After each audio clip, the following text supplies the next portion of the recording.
So I'm here with E.A. Coetting from Become a Living God, and let's welcome him with 9 Vama vibrations I have for him.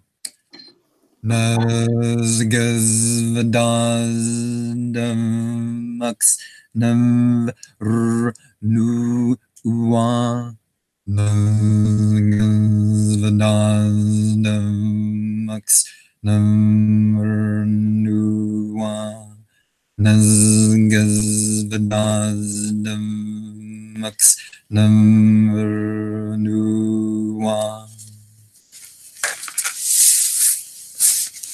So, what has been new with you? You know, I've transitioned in my own practice from Abaddon to Lucifuge, and that's basically like going from the destroyer of any sort to the more of a builder, more of a progressive spirit. So it's been very interesting.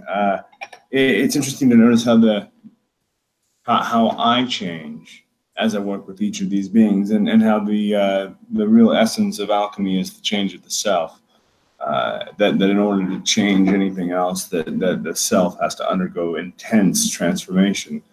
And so that's basically what's been going on with me, for sure. Is the transformation of myself and my whole reality into a more organized state, for sure. More organized is definitely the key word that has been active. So in terms of the tarot, you would see this as, per se, a transition from the tower to the moon? Yeah, not quite the tower to the sun yet. Tower to the moon is very appropriate. It's that definite more lunar healing essence, but at the same time, there's an illusion that's very clear. That you know, in working with the destroyer, with Kali in her many forms, that the fact that it is an illusion is very clear, but it's also clear that it's a persistent illusion. It's an illusion in which we must work. That we're only dealing with hallucinations. All of this is hallucinations. Whether we're talking about the manifestation of the spirit or the manifestation of the material world, it's all one big hallucination.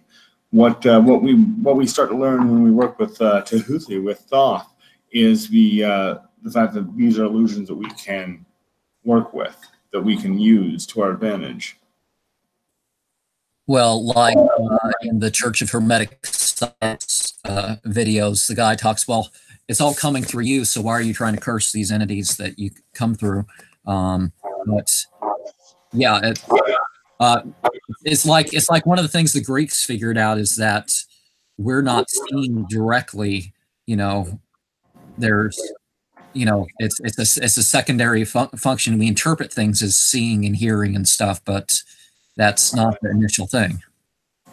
Yeah, and that's a bit of what Aleister Crowley had to say in Yoga and Theory and Practice, is that what we're really going for is the union between subject and object, and that once that union is had, then there's the outpouring of ecstasy, and that ecstasy has been interpreted as samadhi or nirvana. I think nirvana is a different thing, though. Nirvana seems like it's more of an absence of anything. It's the void.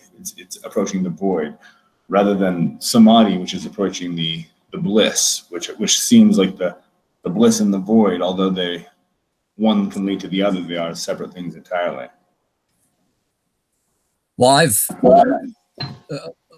one of the things that I noticed seems to be the case with your 9 gatekeeper system is it's interesting that that in the way you number it versus the order of the 9. You know, the human is the city of the 9 gates order, is it's, you know, it doesn't quite follow the number order. It would go from, like, instead of 1 through 9, it would be like 2, 5, 9, 6, 7, 8, 4, 1, 3 is my interpretation of its descending order.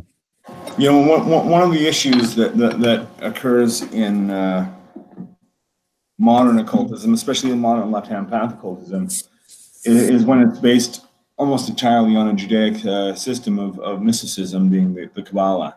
The Kabbalah is extraordinarily flawed. It's an awesome way. It's a very, very intense numerical system, alphabetical system, organizational system.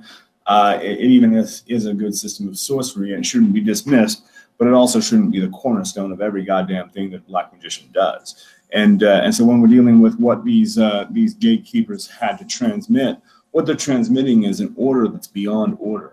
They're transmitting something that is beyond the threshold of the Sephirotic Qliphothic system, and because they basically, these ancient beings have in a way formed their own island apart from creation, apart from existence. I used to think not kindly of the anti-cosmic philosophy. But I think that that there is some merit to the existence of the aconjal and its celebration in the overthrow of all things, in a way. One of the things I've noticed, and it comes to other issues too, is that you think you have an original experience, original idea, or you just don't know of any other, and then you have it, and then you figure it out, and then you think of it. It's like it's like on some videos online and some posts, I started using the terms transcosmic Satanism and transhumanist Satanism, and then all of a sudden I start seeing a bunch of other people make comments. I don't see it before I made it, but you know, it doesn't mean that they weren't thinking the same thing too. But in terms of the breakthrough, you know, you're familiar with the difference between Apollonian and Dionysian? Yeah, pretty much. There's even there are deep, rich mythologies that you'll see in circles and patterns throughout a lot of these mythologies that do kind of oppose the darkness and light, that these are equal, but that they are they're celebrated very similarly. Actually, it's almost like a Shaivistic type of complex. Well, one of the things that apparently a lot more mythologies than a person would realize, but certainly from being of Teutonic ancestry, the idea of darkness, you know, the moralizing of darkness into evil, it just doesn't make sense to my ancestors, and it no longer makes sense to me. But I've, you know, the Dionysian side is, I guess, sort of the reason why is sort of what I interpret out of the Temple of Blood sigil is you know, the essence that after the breakdown of order, justice, and what's the other one, that this thing that survives past the thing. So, well, and that's the symbol I've got on my forearm. It's much cooler in real life, I promise. Is the symbol of sulfur? It's black sulfur. It's you know, when all things have been destroyed, when you yourself have been burned in the pit of fire, and you rise from that, what is it that rises? And whatever it is that comes out of absolute destruction is eternal, or at least it's more immortal. We're always moving towards more of all things. That whatever power we have power. This is the absurd thing: is we have limitless power, but we're always trying for more, and that more is more in the application of it than anything. And so, you know, we are sparks of the divine that have separated and pushed ourselves off. This is the story of the fall. The fall isn't about what happened at the beginning of time. The fall is what's happening now as we embrace our own evil chiefs inside of us. Which book was it by Aleister Crowley or article or whatnot that basically in its description of the mother, father, child stage, the whole Adam and Eve story was a story about hitting puberty, and sort of one of the things that was hard for me, I mean, this was years into puberty when I finally made the decision. It's like, I accept better the truth and good whatnot of what I used to be a part of now better that I'm not part of it, but I've dropped off some of the supposed relationship and skills and rules and stuff that were imposed on me to pick up my own thing. But I kind of fought it intellectually. I was sort of there, but I needed, I needed an experience to bring me past the point of finally sloughing off that stage.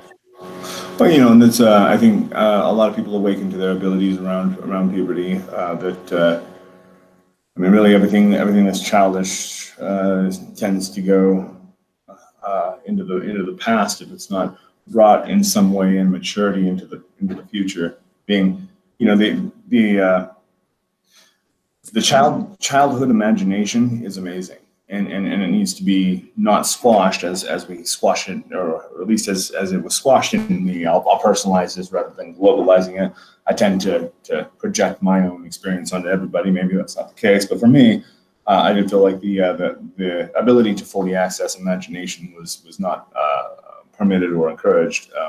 As far as like get your head out of the clouds, you need to focus on here and now and worry about the present, and that's all fine and good. But there is also the fact that there is an intersecting reality, or realities, that I believe are emerging. We're experiencing a crossing of the veils for a reason at this time. That it's very interesting that we see that it's like the layers of reality are becoming more transparent, and then they're overlapping until we get a more clear picture of what's actually going on.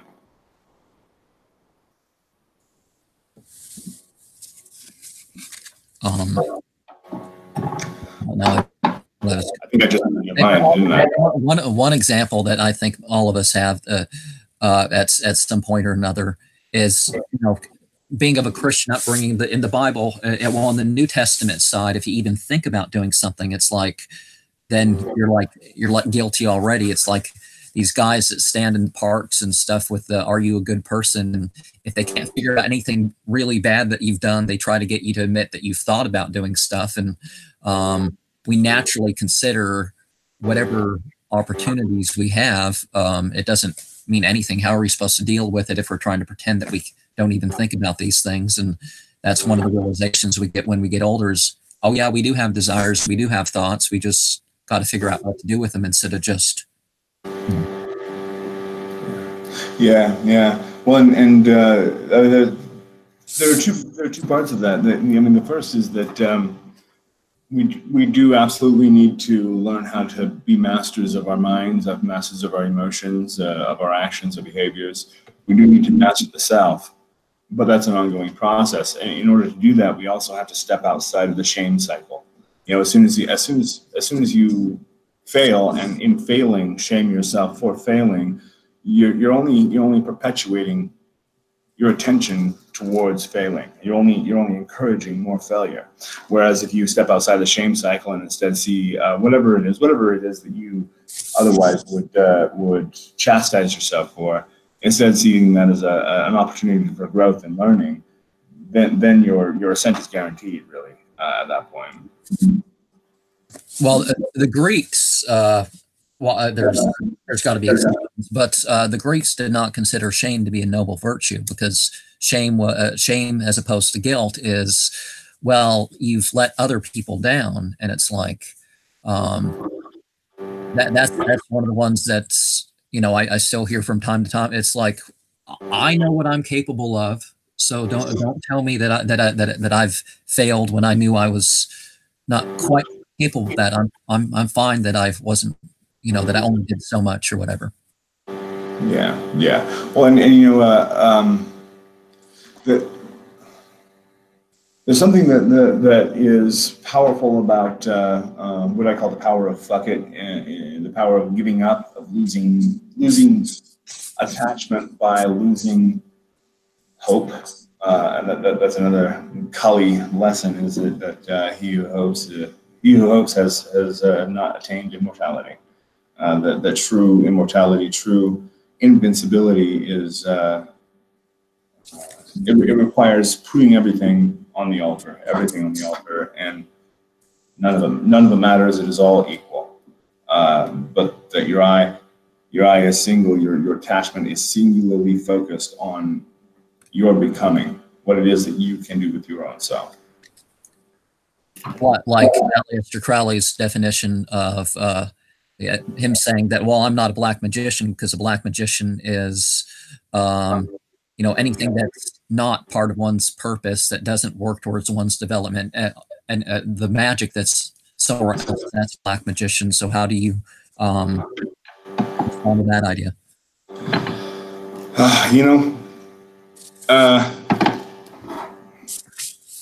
Crowley really he walked himself in circles, and walked his entire audience in circles.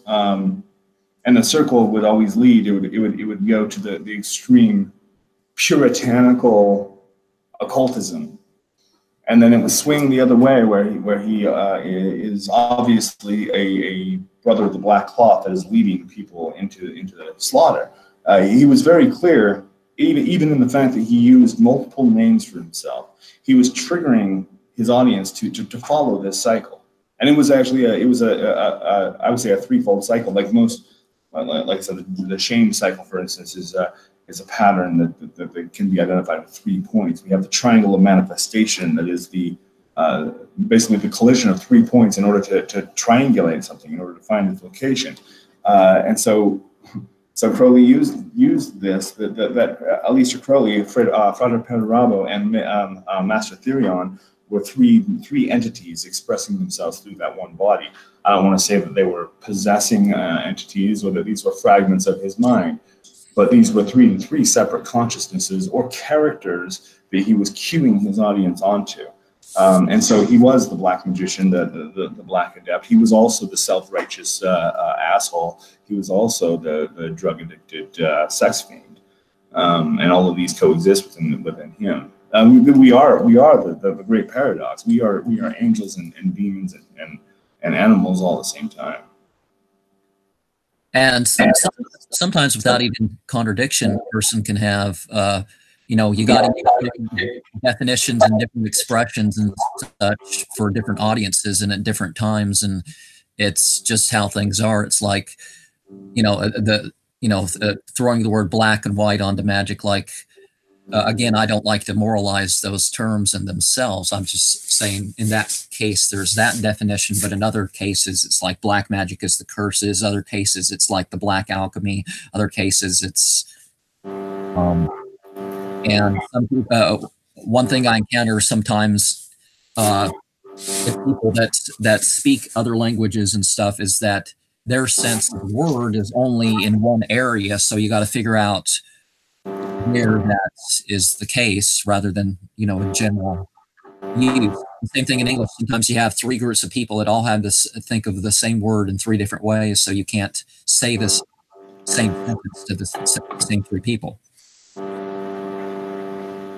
Yeah, and spirit speaking in different languages is interesting. I find that a lot of times it's more of a matter of I've got to come up with a cool term for this. There's something powerful about creating new terms for things. That's the thing. In order to think new thoughts, we have to speak new words. This is there's a great grimoire that was channeled, even though the author will say it was not channeled and say it's a work of fiction. This is Stranger in a Strange Land timeline, possibly one of the greatest works that you could read as far as the understanding of the basic matter of alchemy is stepping outside of what can be or what should be, and reaching towards the unimaginable in order to manifest it with the full knowledge that you can manifest it. But that the way that we think has to be changed fundamentally, and so the words that we use have to be changed. Because I forgot where I was going with that. It was a word I couldn't find, I guess. Well, even if you look at stuff that apparently is obviously made up or whatever, that's it's like I showed when I appeared on another show a series of pictures of these guys. They look kind of varied, and I think the guy just scribbled some things, but he's put these pictures down and says these are inner spiritual masters and gave them all names, and over time people started dreaming and having all sorts of experiences with them. And even though the Necronomicon, if you know anything about Akkadian, Sumerian, and all this other stuff, that it's obvious that the person who put together the Simon Necronomicon, that there was some issues, but the methods have certainly worked for people, and I think over time, they're actually working more for people than they used to. Yeah. I mean, you can feed an egregula.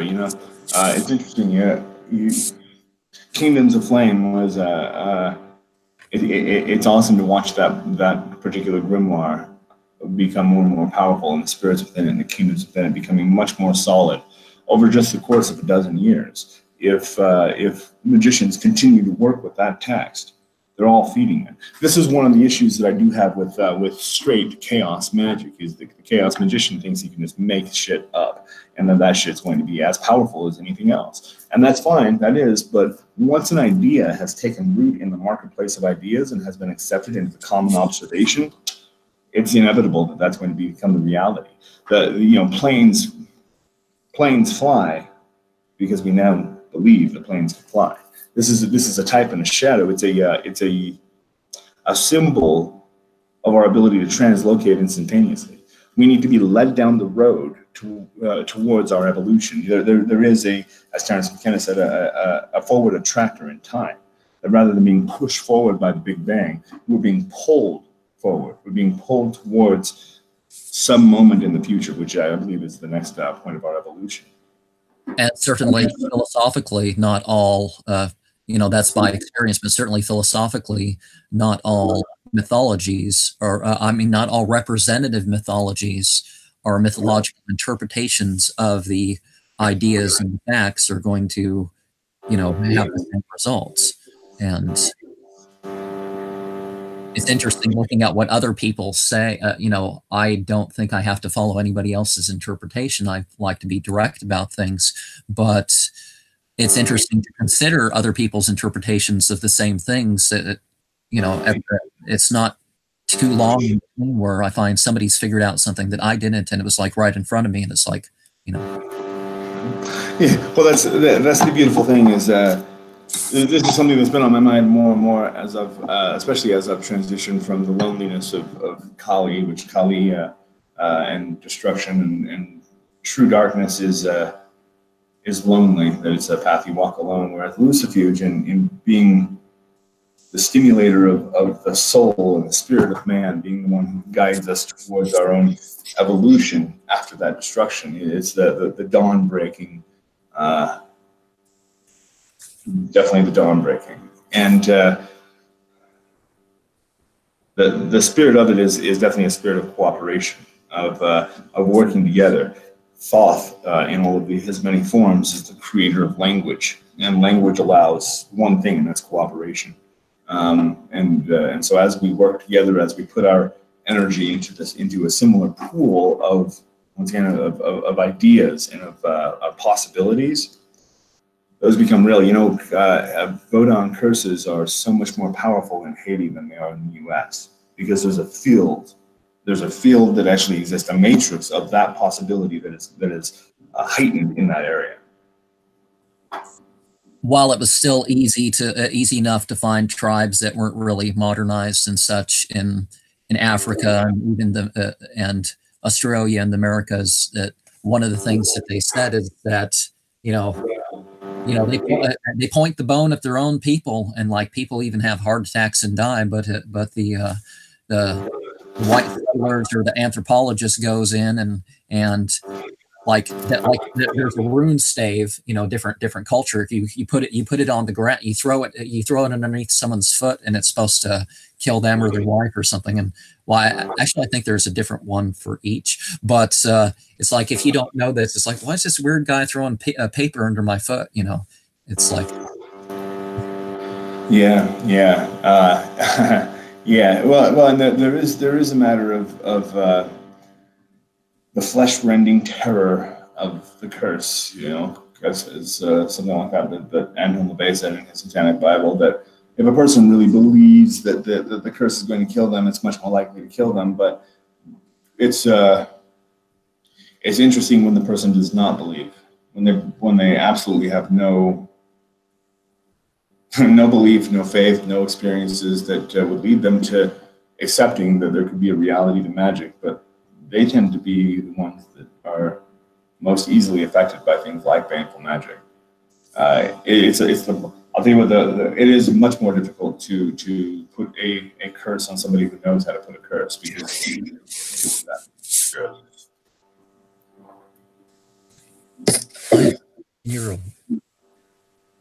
Okay, I'm not noticing any sound. I was hearing a sound. I was thinking maybe there's something going on with the wire again.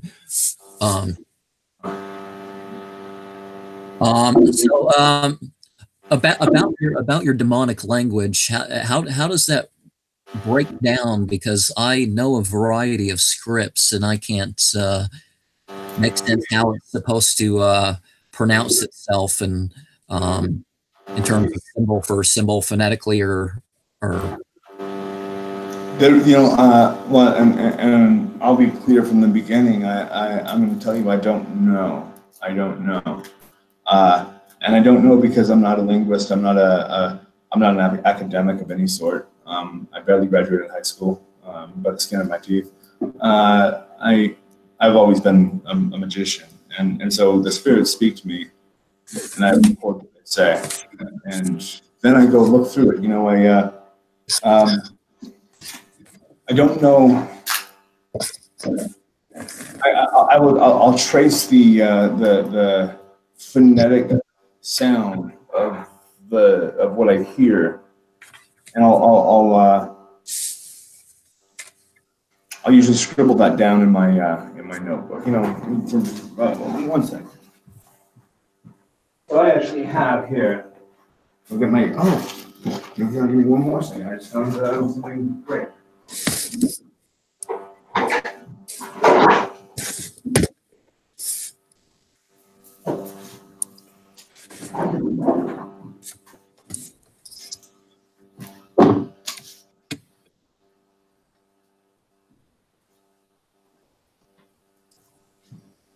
I apologize for keeping you, but yeah, I've got my journal, I've got my pipe tobacco. That was what was great. I really enjoy getting puffs off of my tobacco pipe while I'm chatting. But I'll receive in a trance state. That trance state will come upon me, then I'll start receiving a sound. So just the other day, I was talking to a student on a consultation, and she said a mantra had been coming to her, and she told me her mantra, and it was Sa-Ka, and then the name of a specific Egyptian deity. Interestingly, Egyptian. It's interesting because that triggered something in me that was not an Egyptian reference, but moved more towards Tibet, and absolutely more towards Tibet. But the sound Sa-Ka wouldn't leave my head. Sa-Ka. There was something else, more of a rhythm I could feel pulling me. Sa-Ka what? What's the next sound? What's the next cadence? And then that finally formed into Sa-Ka Ramha Nasa Zod. Okay, so that just comes. Most people would simply dismiss that. It's insanity. That's your imagination. That's a hallucination. That's those drugs that you took when you were 16 that you didn't think was going to really affect you, and now it's coming back. There's all kinds of excuses that we could use to push away revelation, but instead I dive into it. Okay, I'm going to assume I'm feeling like this is Tibet. I don't know why. I'm just feeling it, and so I start looking into Tibetan, to the Tibetan language, Tibetan culture, and find that this is actually it's a mantra that I've been able to translate, taking it, or at least transliterate, taking it to the place language, or the native tongue of the Supreme Being, binds the place of the lie. Binds the place of the lie. So the native tongue of the Supreme Being. So this is actually kind of addressing the question that you asked about these tongues of power, this demonic language. So a Supreme Being is not the divine, and it's not a manifestation of the divine. It's a being that has become incarnate and then has elevated themselves to a godly state. A Supreme Being is an individual, a singularity that's become everything. And And so the native tongue of that supreme being, and that supreme being would absolutely be a devil or an antichrist. It would be an anti-source, because you're separating from the source. You are fallen. You are pushing yourself out of the graces of existence. And then that a supreme being binds the lie, the place of the lie. The place of the lie being the world of duality. And so the world of duality is bound by this language, by not just this language, but the language of the supreme being. I think that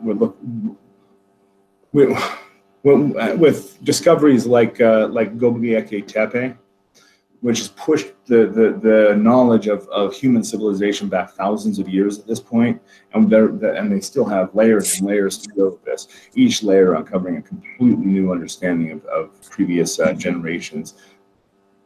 Human existence and human civilization is so much older than any of us have ever known. Much older than you and I were taught in school.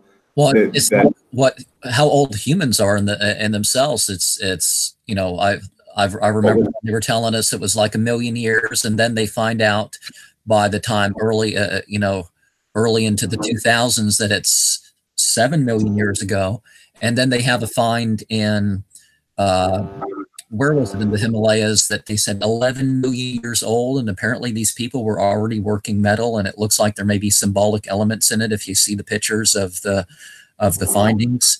And then you consider the fact there's been oral traditions and stuff. If you look at the Vedic material, some of that stuff not only goes back about 40,000 years, but some of it even goes back over close to 2 million years, recording information about a piece of land that hasn't been uncovered in such long. And they say, over here, this is going on. And they say that this piece was laid down during 1.7 million years ago, and they kind of define it, or I don't remember any specific examples, but no, yeah, I mean, there is so much about our reality, even our history, but even more than our history, what's actually going on around us right now. We have no idea. We think we know. We don't really know. This is I'm intrigued, especially recently, with the outpouring of non-governmental UFO disclosure. Okay, so everybody thought the UFO was going to be disclosed by the government. The government at some point was going to have to fess up, right? Well, come to find out, the government really doesn't know all that much. But they're still trying to guess at what's going on. Sure, they may be in contact with some other dimensional entities. That could be a possibility. Was it Reagan? The sort of propelled the getting along with the Russians on an unofficial basis. They didn't want to go public with it at that point, but something happened with which one of our satellites sent out there by Jupiter or something, or was it Saturn, that there was something that happened out there and they didn't know what it was, and they figured we got to figure out how to get along with the Russians in case there's an emergency, something else coming in. I mean, that could be. It's hard to take guesses of what's going on with these governments. There's stuff they don't tell us about for even 50 years, and we find out, oh, that explains a whole lot of sightings. But then again, the government has their own claims that they don't know what some of the stuff they had. And I remember back at the end of the 90s, they were telling us that you could put a terabyte in a little crystal thing like this, and now we're finally getting this stuff available to the public. And now it's at the point where there's like 152 in the size of a flat little crystal coin that they can store 152 terabytes or something like that. Yeah, no, for sure. It's and the explosion of technology has been really, really interesting. That in itself is its own entity. The AI already is it's born. It's living with us right now. We're using it to communicate at this moment. The AI is definitely there. It's a matter of directing it, I think, is what's going on right now. Trying to direct it. But that's just one of the unknown entities that live among us. We're also dealing with again, intersecting realities entirely. Like the fact that the computers basically scan everything that goes, like on YouTube, everything gets scanned through by something, and I got a flag from Virgin Records because they thought that I was using the reverb because of this room here that probably hasn't had any work done to it since the 50s. Well, at least not any structural work. No, isn't that interesting? Yeah, you try to use filters. Doing video editing and audio editing myself, you try to use these filters, these technological filters, in order to mimic a room from the 1950s. In order to mimic something that exists, that's old, that has a ghost in it. It's interesting. Well, with music, it's like, it's like there's something that's one thing I've noticed, that there really hasn't been anything new in a decade or so that you can't hear before, or at least a mix, or something new being a mix of something from before.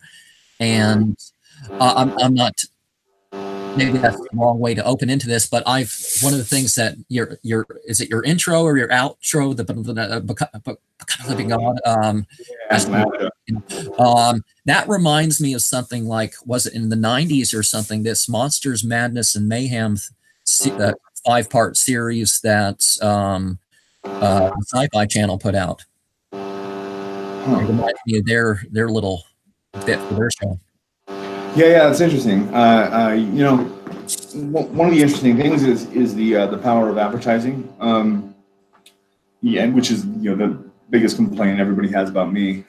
But I do some of the craziest shit out there, the craziest stuff that I can think of to approach magic, to push my own self.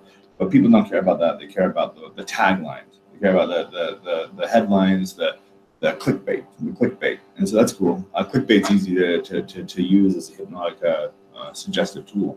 And when you interweave certain sounds along with images, along with other sounds that are layered underneath, it can create a pretty intense effect.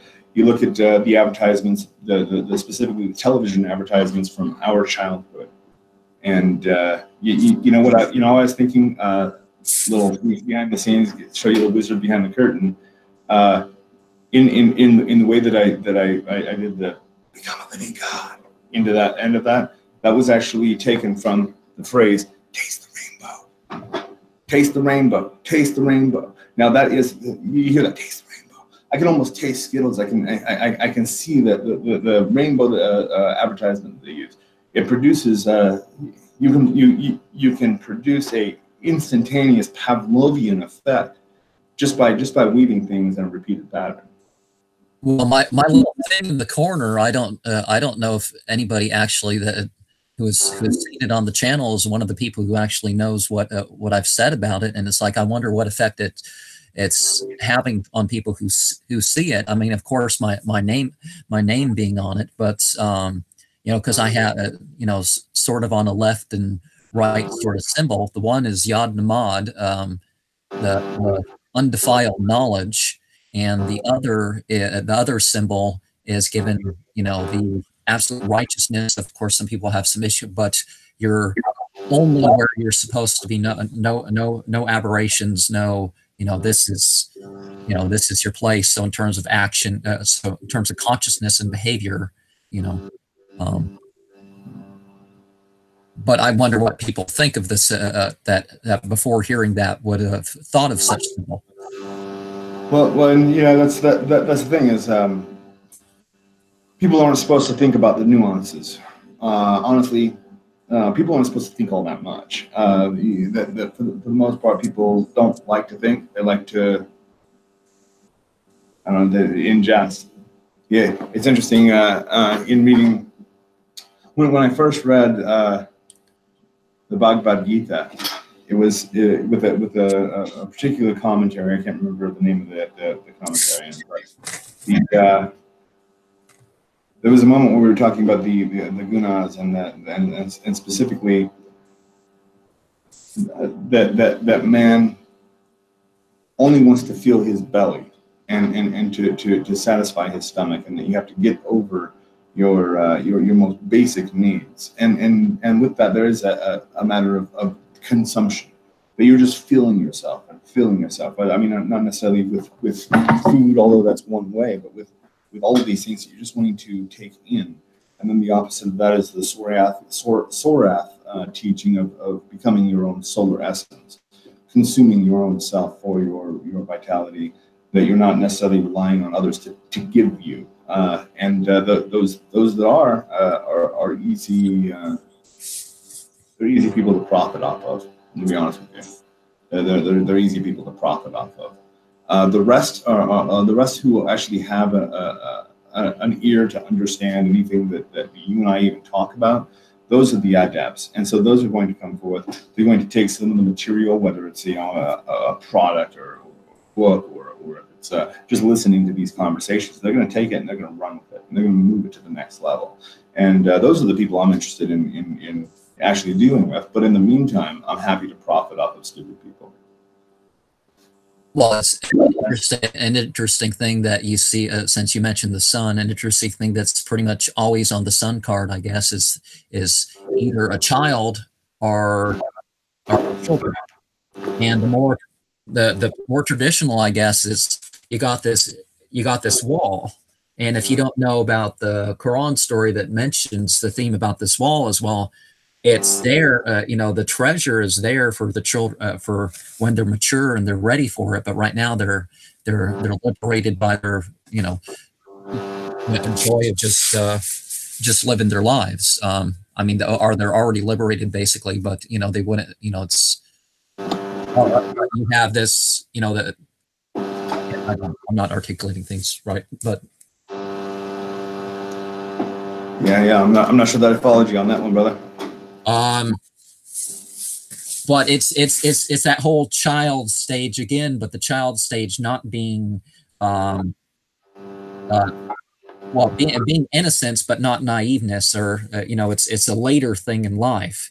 That's because it's towards the end of the tarot there. It's card number 19 there, rather than something early on, and and there is, and I think you're actually probably in a ingenious way bringing this back around to a point that I had trailed off on, which is that there is a maturity that's needed. The childlike imagination is fine and dandy, but it is not. It's not all that's required. There's also, the spirit of man is not instilled at birth. It's developed through life. And so as you live and grow and experience that you begin to formulate your presence in a very real way, that you could say your jiva samsara just starts to solidify as an actual being, an entity, that you didn't exist prior to this very moment.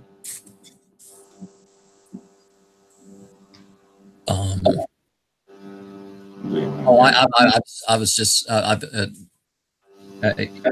just as my I was just distracted by the fact I'm trying to figure out what's going on here with the thing, and I guess I'm down a couple bars today, even though it looks pretty clear outside. So it's I hopefully it's not too rough on your end. Yeah, I mean, you're sounding clearer than ever to me, though. So as far as I'm concerned, you're great. But yeah, I don't know if it's chopping out on whatever, but yeah. Power to it. So of course, some of this would be personal, and don't answer that. But so we all have vices and virtues. How would you sort of define yourself in that way?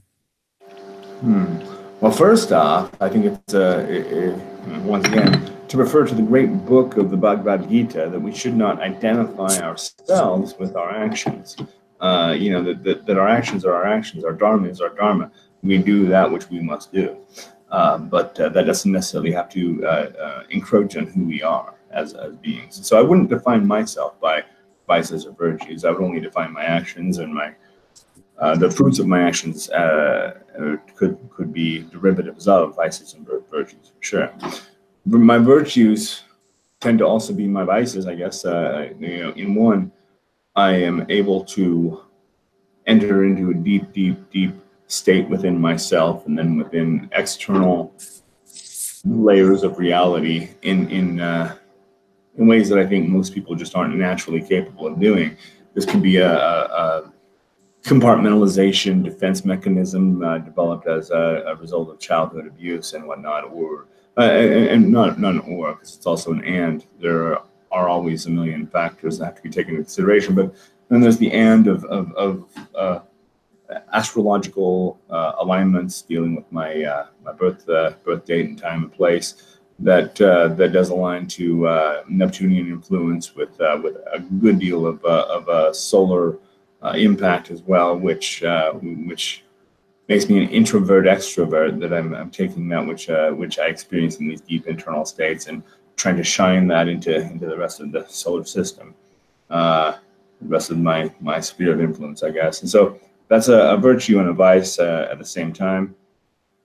I can go deep and I can get into these interesting states, but it also is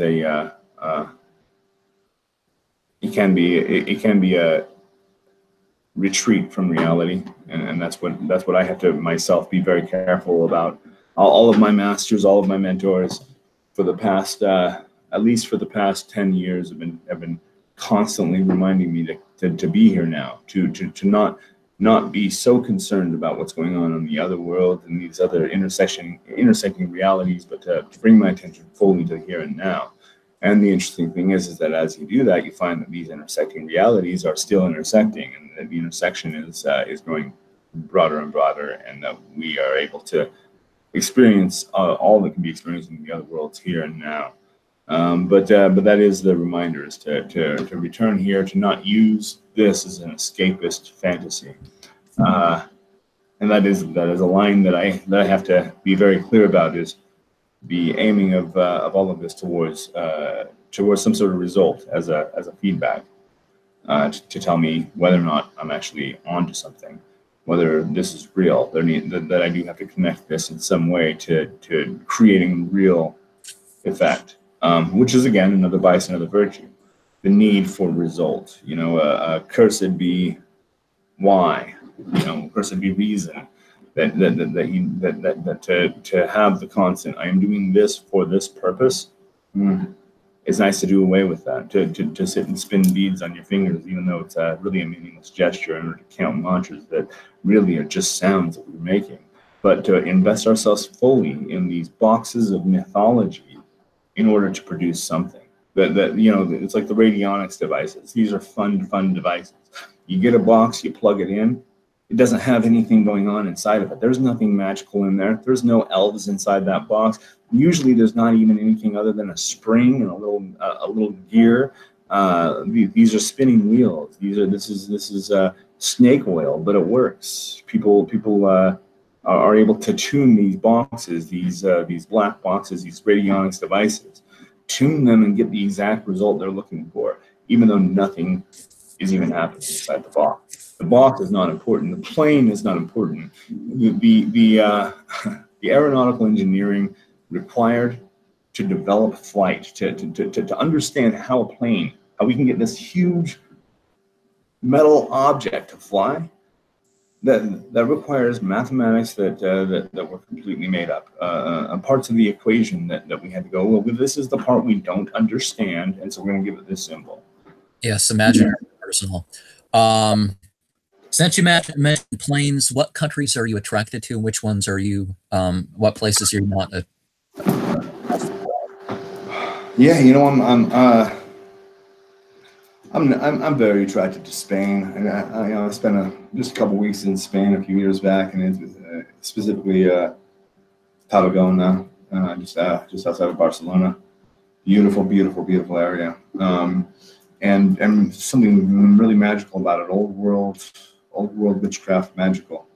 There are a lot of different power spots. One of the areas that I unfortunately didn't get to go to, just for time constraints while I was there, was the Negra Montserrat Negra, the Black Serrated Mountains, and so it's these mountains that do indeed look like a serrated edge, and there's a cathedral up there in which there's a Black Madonna, and there's a holy place to the Black Goddess. And once again, you mentioned the addition of the black and white phrases on things. These are very evocative. It's interesting. So in the Masonic order, there's this really interesting. I had a buddy that was just initiated into the Masonic order, and he sent me some pictures of him standing there with his exalted ruler or whatever the phony title of that is, and he sends me a picture, and I look at the background of the temple and I say, "Oh, you're Blue Lodge." He says, "Well, what does that mean?" I go, "It really doesn't mean anything. When you really get into it, whether you're York Rite, Scottish Rite, what law, it is intentional division. It's putting a separator saying you're one or the other. You're red or blue. You're black or white." And what this does is it creates and feeds that mammalian sense of competition, that we are still derivatives or we are the offspring of pack hunting apes, and so we do still have those instincts. The Masons are very, very wise to use that to say, even though there's no real difference between a member of the Blue Lodge or a member of the Red Lodge, whether you're York Rite or Scottish Rite, that's not what's being stimulated. What's being stimulated is that sense of competition that is meaningless. Once again, all of these symbols, all of the societal norms, all of the forced dichotomy, it's all very purposeful. It's keeping things directed in a certain way, and it's fun to use that for our own stimulation. Going through the chairs and all. Sometimes without going through all the degrees of an organization, if you study an organization and maybe even take part as a non-member, you can sometimes have the experience with the same group or stuff that people are like, "I've been in this group for 30 years. How did you have this experience?" Like as a believing member of a particular group, which was interesting enough. I never had to lie about it to keep going. I was given a second initiation in this group, and basically one of the interpretations of that second initiation would be as if I was practically called to be the leader of the group, apparently. But I'm far from even being able to hold the cloth in the monthly meeting or something. I don't know. I can help set up the table, but Well, and so interestingly, I think there is a call to do away with some of that humility. Maybe you are the right one to lead it. Maybe you're the one that they've been waiting for. I think that the hubris of the idea of become a living God is genius. And that statement has always, through every generation, has always led to some sort of deicide. Interestingly, the embodiment of the Supreme Being manifests and says, "Become a living God," and they're sacrificed, they're crucified. There's an interesting outburst against that, but it is a genius philosophy of hubris, that you are the chosen one, and once you can jump on board that ridiculous notion, you can actually become the chosen one. You can become the center of a true cacophony of possibility. Well, one of the that basically combines a couple things that is in False Prophet issue, volume 1, issue 3, or something like that. The one that has an article by you, which is a good article. But I don't remember which parts of it have this idea that, the Noctulian, you become a Noctulian while people becoming a devil, which is basically the same thing as becoming a god by standing in the position of a god enough times that one is finally taken as one. Yeah. Really, that being the same thing, become a this, become a that. Yeah, the hope is that you can set your goal first in a way that it is obsessively stimulating. That the idea of what it is you want to achieve, whether it's the term Noctulian, or living God, or supreme being, or even God man, the Ubermensch. Whatever your term is that motivates you, it doesn't need to be obsessively motivated. So you can't look away from it. You can't forget it. You can't get it out of your mind. It drives you. And then to put that goal in however you phrase it and think of it to an unreachable distance. You're driven to it, but every time you approach it, it retracts, it elevates. It pulls you as you move towards it. That's the best goal. And so, yeah, the phrasing of things like living God, Noctulian, I feel like was a little too attainable. It's a little too attainable. Even the process of the way that I present the process of self-deification is through evocation, soul travel, and divination, and the mastering of those. But once you've mastered the basics of those, there are multiple levels, unspeakable levels, deeper and higher and wider that you can go with it. And it really is a matter of the expansion of ideas, and until hopefully the new ideas are created, new realities are born. What do you think that's in the Order of Nine Angles? There's this idea of every 17 years a human sacrifice of a particular nature. What do you think that might represent, rather than actually having to kill people on a regular basis to, keep your temple active?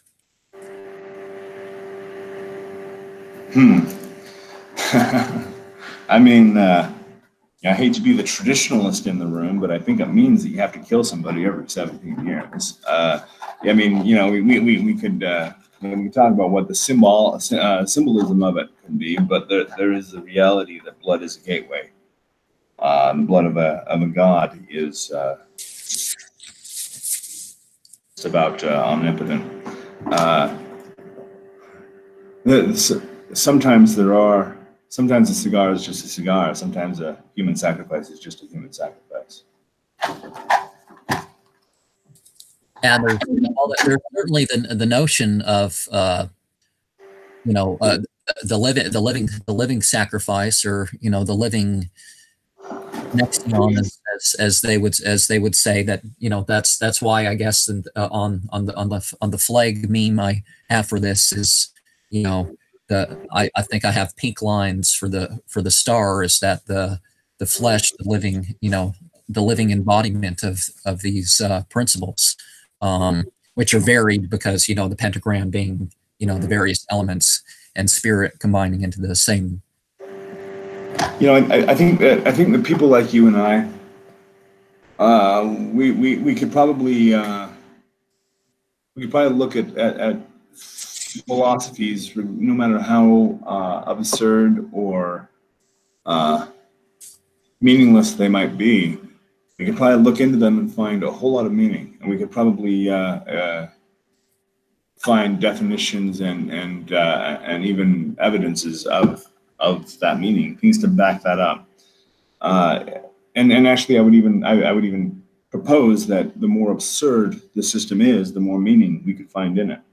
That doesn't mean that it means anything. I don't know that the Order of Nine Angles is everything that I had hoped it would be.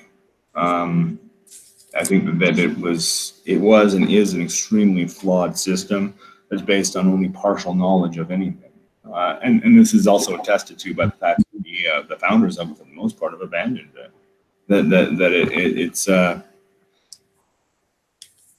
It's something that people who are looking for that, it can become the scrying mirror. it in itself doesn't have much to offer. It's just a reflection.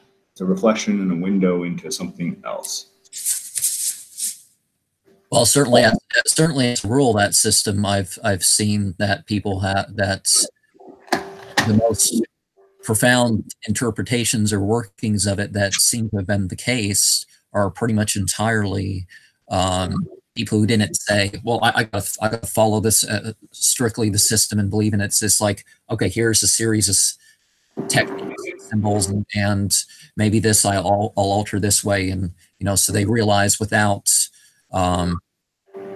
well, I think this is more of the Temple Blood branch. I'm not sure which. Well, actually, the isolation. You don't have to be isolated for an entire month and not talk to anybody, and in order to commune. But maybe some level of retreat, or and once again, there's the desire of the Western modern mind, especially the current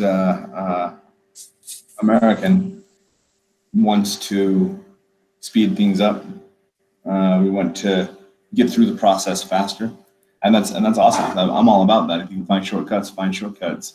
However, the isolation thing is an interesting thing. Sorcerers used to look for their spirit, for their familiar spirit, a single spirit. They worked most of their advancement through occult knowledge was to make contact with this one spirit, whether it was the spirit of the devil or Mephisto or some unnamed familiar. One spirit, one evocation, one manifestation, and everything would change for them. And people who have not contacted a spirit, who've not really made that true communion, the way that can be done is through isolation. That you isolate yourself, and you said you don't have to for a month. The recommended period when I was working through that particular grade, right when it was in the early 2000s, at the turn of the century. It was a 3-month period that was recommended, and it was about a month and a half that I completed before I had finished the ritual as far as I could care to finish it. And that was the last grade ritual that I ever did and worked through and path worked through with the Order of Nine Angles, because I had attained what I wanted to attain. The physical nature of the lessons of the Order of Nine Angles is interesting in that you push yourself physically to do things that you otherwise wouldn't be able to do, even morally, psychologically. I'm going to say, and some people are going to. This is one of those statements that's definitely going to could be used against me in a lot of different ways. But in order to truly work through the path working of the Order of Nine Angles or any associated organization or philosophy, you're going to have to break the law. You're going to have to break the law in serious ways. And for a person like you said, we come into this adolescence and we push against things, and we try to find those boundaries. Those boundaries are established, and then from that day forward, we go forward with a better knowledge and better discipline. But then there comes a point of going against that, going against what you've learned, what's been ingrained in you, what you know you should do, and doing sometimes unspeakable things. And sometimes unspeakable things are required. And there is a matter of going to extremes. That it's interesting. It said that the devil is in the gray area, but you really don't know how gray that area is or the extent of it without going to the polar extremes again and again and again. It's like a Socratean dialectics in personal practice. Well, speaking of gray, there's entities. It's like sometimes one has a transformative thing that one wasn't going out to invoke or evoke a particular entity, but there it is, and it's there, and it's does something for you, either by its presence or it teaches you, and then there's that moment that's It's like a calling, but it's not a calling that you sought out, sort of. They never are. You know, true callings are always a bitch. That if we all had our own way, we would do it a lot easier. Right? We would always take the easy path, and it's our nature. You know, it's for instance, you look at the whole idea of exercise, physical exercise. Especially when you get into the Paleolithic crowd, that they're exercising way too much, way too long. That really, if you look at the evolution of the human body, that people would pretty much spend most of their time moving as little as possible, and then would have bolts of energy that would go, you know, chasing down the prey or running from enemies. But a good deal of time was spent in rest, and that is something that needs to be, you know, actively challenged if we want to grow beyond what our primitive state is.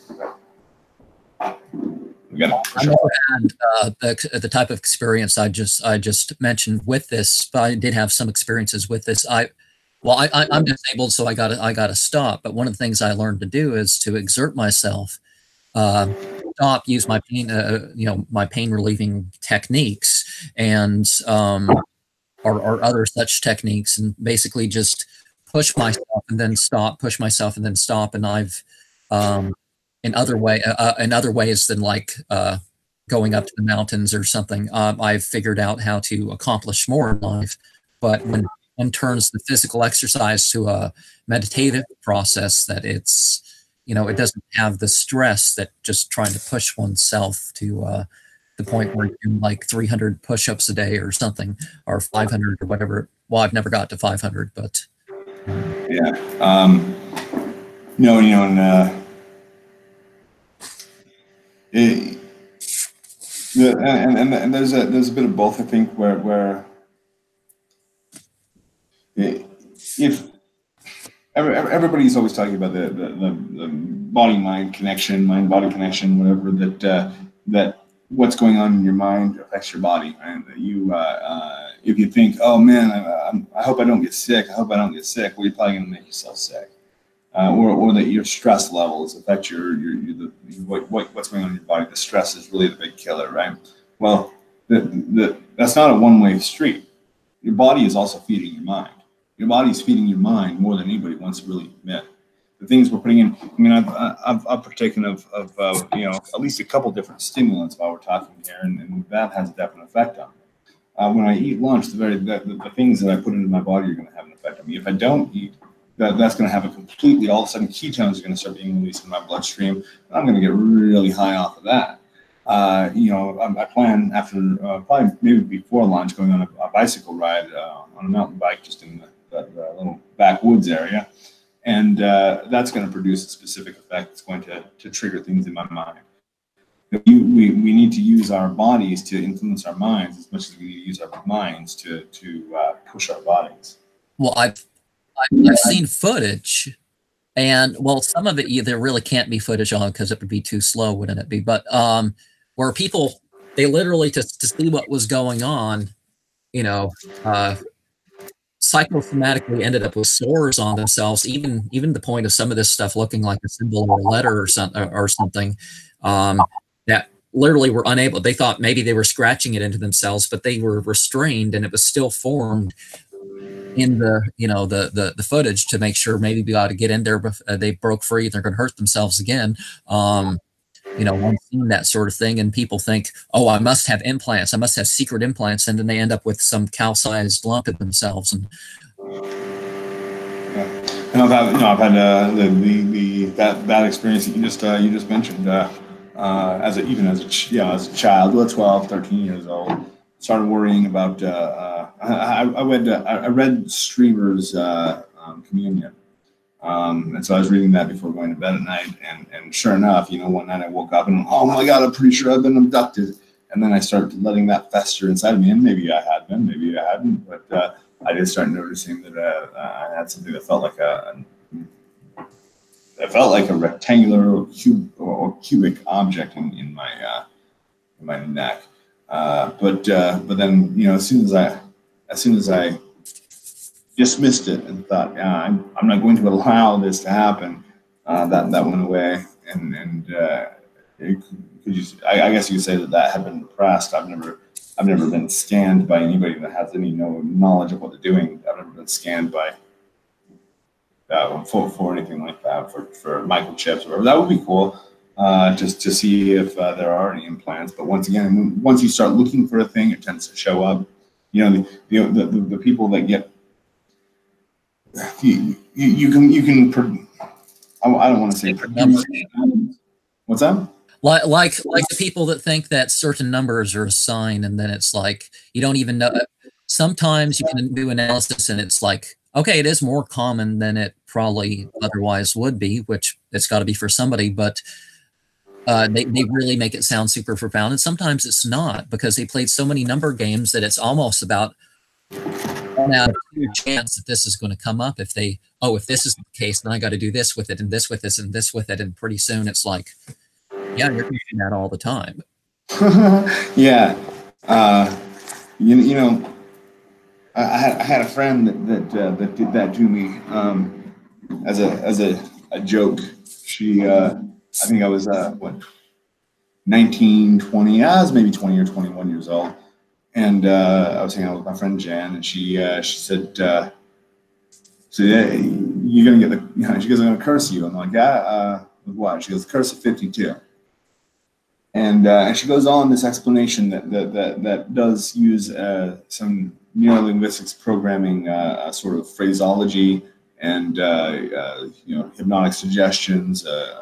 Not even hypnotic. I don't want to say hypnotic, but more subconscious suggestions in the phrasing that implants the idea that I'm going to start seeing the number 52 everywhere, and that it's going to increase as I notice it. And sure enough, all the time, constantly, number 52. Pulling into a parking space in a parking lot in Vegas or parking structure, pull in, and sure enough, the only one that's open is 52. Pull right into it. So you do start noticing, but it's becoming conscious of something that you may be more conscious of. Once you become conscious of it, then we have to look at the observer effect. As the observer, your observation, as you're taking a measurement, taking that measurement changes what you're measuring to align with your measurement. I mean, this is the core of what's become. Pretty much at this point, the holographic model of reality, or the observer effect. Again, quantum physics has been really based on this whole idea of reality shifting as we shift ourselves. What is your perception of your own of what people would call your past lives and your future lives? Ooh, okay, my perception of that. That was an excellent way of phrasing that, because I do think it's a perceptive issue, that it's not. It's hard to take this incarnation, and this reality is difficult to consider as real in any kind of real way. So it's even a greater stretch to consider that any past life is real any more than this life is real, or probably even less, because the contact with it is a perceptive issue, whereas there's a sensory issue with this life. And once again, this life is far from real in the way we're experiencing it. But the perception of my previous incarnations is the most recent one that I jumped back to that I've been able to identify is Vietnam. I don't have any identifying information about who I was, other than I had a United States military issue weapon. I'm guessing probably an M14, maybe something earlier model of that. But it had a single fire option, selector switch. I don't remember there being a switch on the rifle though. It was firing single. I'm firing, and at an oncoming throng, and it just wouldn't fire fast enough. And I'm shot, and I didn't feel the shot, but I fell into a river or a stream, and looking at the rocks at the bottom of that stream is the last memory. But that's it, black. And that's all I remember of that lifetime. And then before that, it jumps actually quite a bit in the past, which is interesting to have, because I was born in 1980, 1981. And that's not very much of a time gap between the Vietnam War and 1980, 1981. And but there is a much greater time gap between Vietnam and the next, which seemed to be European witch trial era. This scene is the scene of Jacques Desmoulins. I mean, it's public execution on charges of heresy, sorcery. And I say Jacques Desmoulins, and I don't know that to be a fact, but that's what, in learning about the Templars, learning about the trials and the executions, it's the one that fits the most. But I'm not saying that's who. I'm not saying that I was him, but it was very similar. Death. But there was a Freemason lodge vandalized with the phrase "Jacques Desmoulins was a homosexual." Huh. That's weird. Do they use the term is a homosexual, or do they use a slur? That's what it said. I thought maybe that was the comment, and I don't remember the picture right. But I think that's what it said. What the graffiti was. Yeah. Oh, I thought that's an odd way of phrasing that if you're an uneducated vandal. An interesting thing I noticed, out of all my videos, the only one with a comment that I'm not allowed to see was the one that I did outside a Freemason lodge. But I was given permission with that, just like some of the ones that some people, no, this guy doesn't even have permission. But Freemason lodge is a little bit different. But with religious buildings, you can just go up and walk up to a church, unless there's some, unless you have to climb a gate or something and they tell you to leave. You can just go around and walk. And, but yeah, I had permission for that one. It was interesting that there was just, I wonder what the comment is. Yeah, no, that is odd. That's very odd. But yeah, I basically started skipping at that point, back further and further through supposed incarnations, or as you say, separate incarnations, to a point where. I had a flicker of a memory of something in Egypt that probably, once again, may or may not be real, may or may not be me. It turns out you can connect with any mind. That telepathy is a pretty easy thing to engage, and so it's hard to say what memories are whose. But then further back, there was a point of being in the wasteland, and that was my last memory on this planet. After that, I had to go back, I would say, thousands of years to my previous incarnation prior to that I can remember, and I was not anything like a human being, not 2 legs, 2 arms, and a head type of entity. I was a physical entity that I mean, there's nothing I could even maybe liken to an insect, but not an insect. A creature that's intelligent but not humanoid. And then once I was able to grasp that in my own consciousness, and being able to understand yourself as being an impossible thing is an interesting paradox. And once you overcome that paradox, once I overcame that paradox, it did lead even further back to a more unmanifest state. More unmanifest being, and so that's kind of how I perceive the actual, I guess, my own personal evolutionary cosmology in that. And I don't know. Once again, I don't take any of that as being real in any way. at all. Once again, but I don't consider that this is real at all either.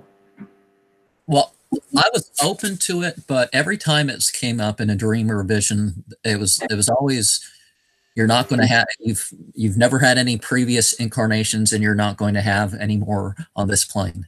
And in one way or another, it showed me on a wheel or however it was being shown to me. It was always, that this life is it for me in terms of,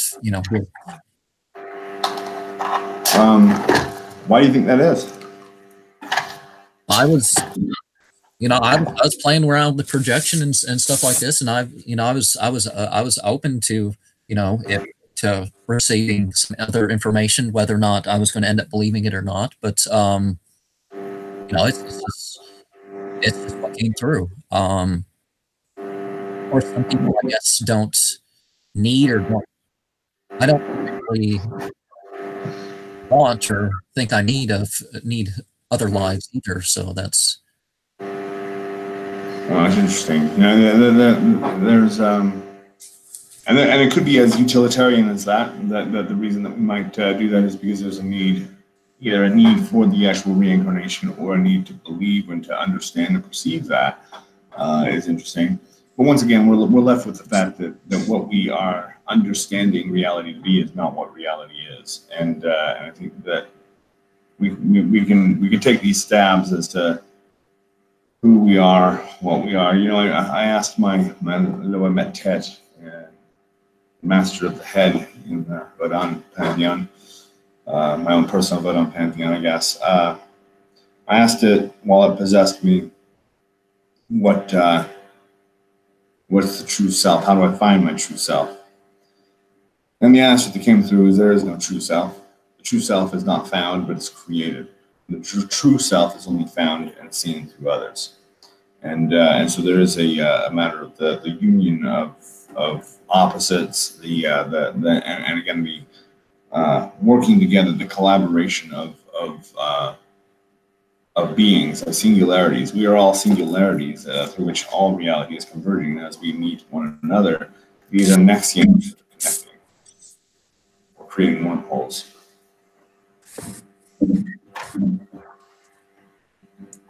Well, certainly a whole group can be kind of perceived as one. It's like when people do refer to grimoires, it's like what they call it one, and there could be a million in that species, and whichever one's around to show itself, and that one shows itself. But it's not necessarily, one being. It's like a species. It's like, as much as Boeotia does mention, some of them mention, a certain number of minions and stuff like that, but some of them don't. And but in general, I think it's like referring to a species or a tribe or something. Yeah. And some of them could be. It's once again, when we're looking at grimoires, we're looking at these infernal or supernal beings.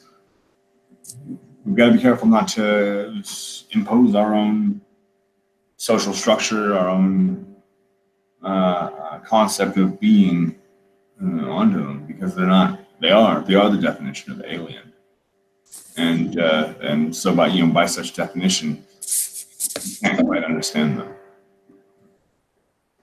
Well, yeah, that's definitely the thing. It's like light, fire, clay, and it's like, well, if us incarnate in these physical bodies are the clay, those other things, when you see their true forms, it's like their colors and even their shapes and stuff.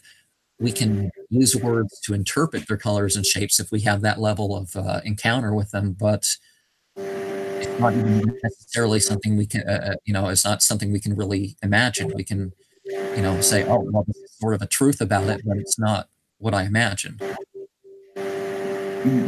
So there's a necessity to do what my mentors always instruct me to do is to drop mine, to not evaluate the experience while you're having it, because if you do so, you're going to create a self-negating cycle that you start receiving, you start when you start having the experience, and then as soon as you enter into the realm of analyzing it, of trying to make sense of it, trying to put words or even thoughts to it, you shut down the process. You return then to the mental plane, and then you descend then down the ladder until you're back in your body, until you're back in the physical world, and the experience is retracted. The experience, whatever that experience is, needs to be experienced in the in its immediacy, when it arrives, when it presents itself, that's one of the biggest lines that new magicians have a hard time with, is they're waiting for something to happen, as if it's going to happen in the future. They call the spirit, and they're waiting for that spirit to come, and they're hoping that spirit comes. These are all future tense ideas. Instead, it needs to be become an immediate present, and not evaluated, not waited for, not thought about, but just experienced in the moment.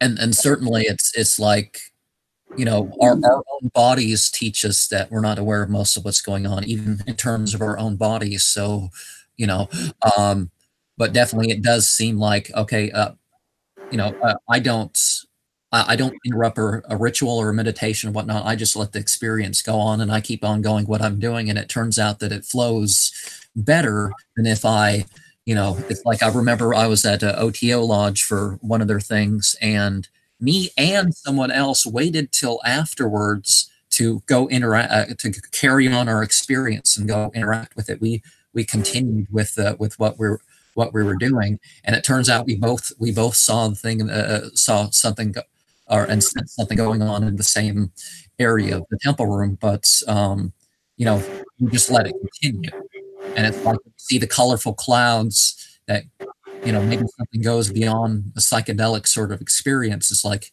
you just continue, and it's like, but if you stop, it can be like a blink, and that's it. Even if you're, oh, I want to interact with it, it's like, we know, so no, absolutely. You do.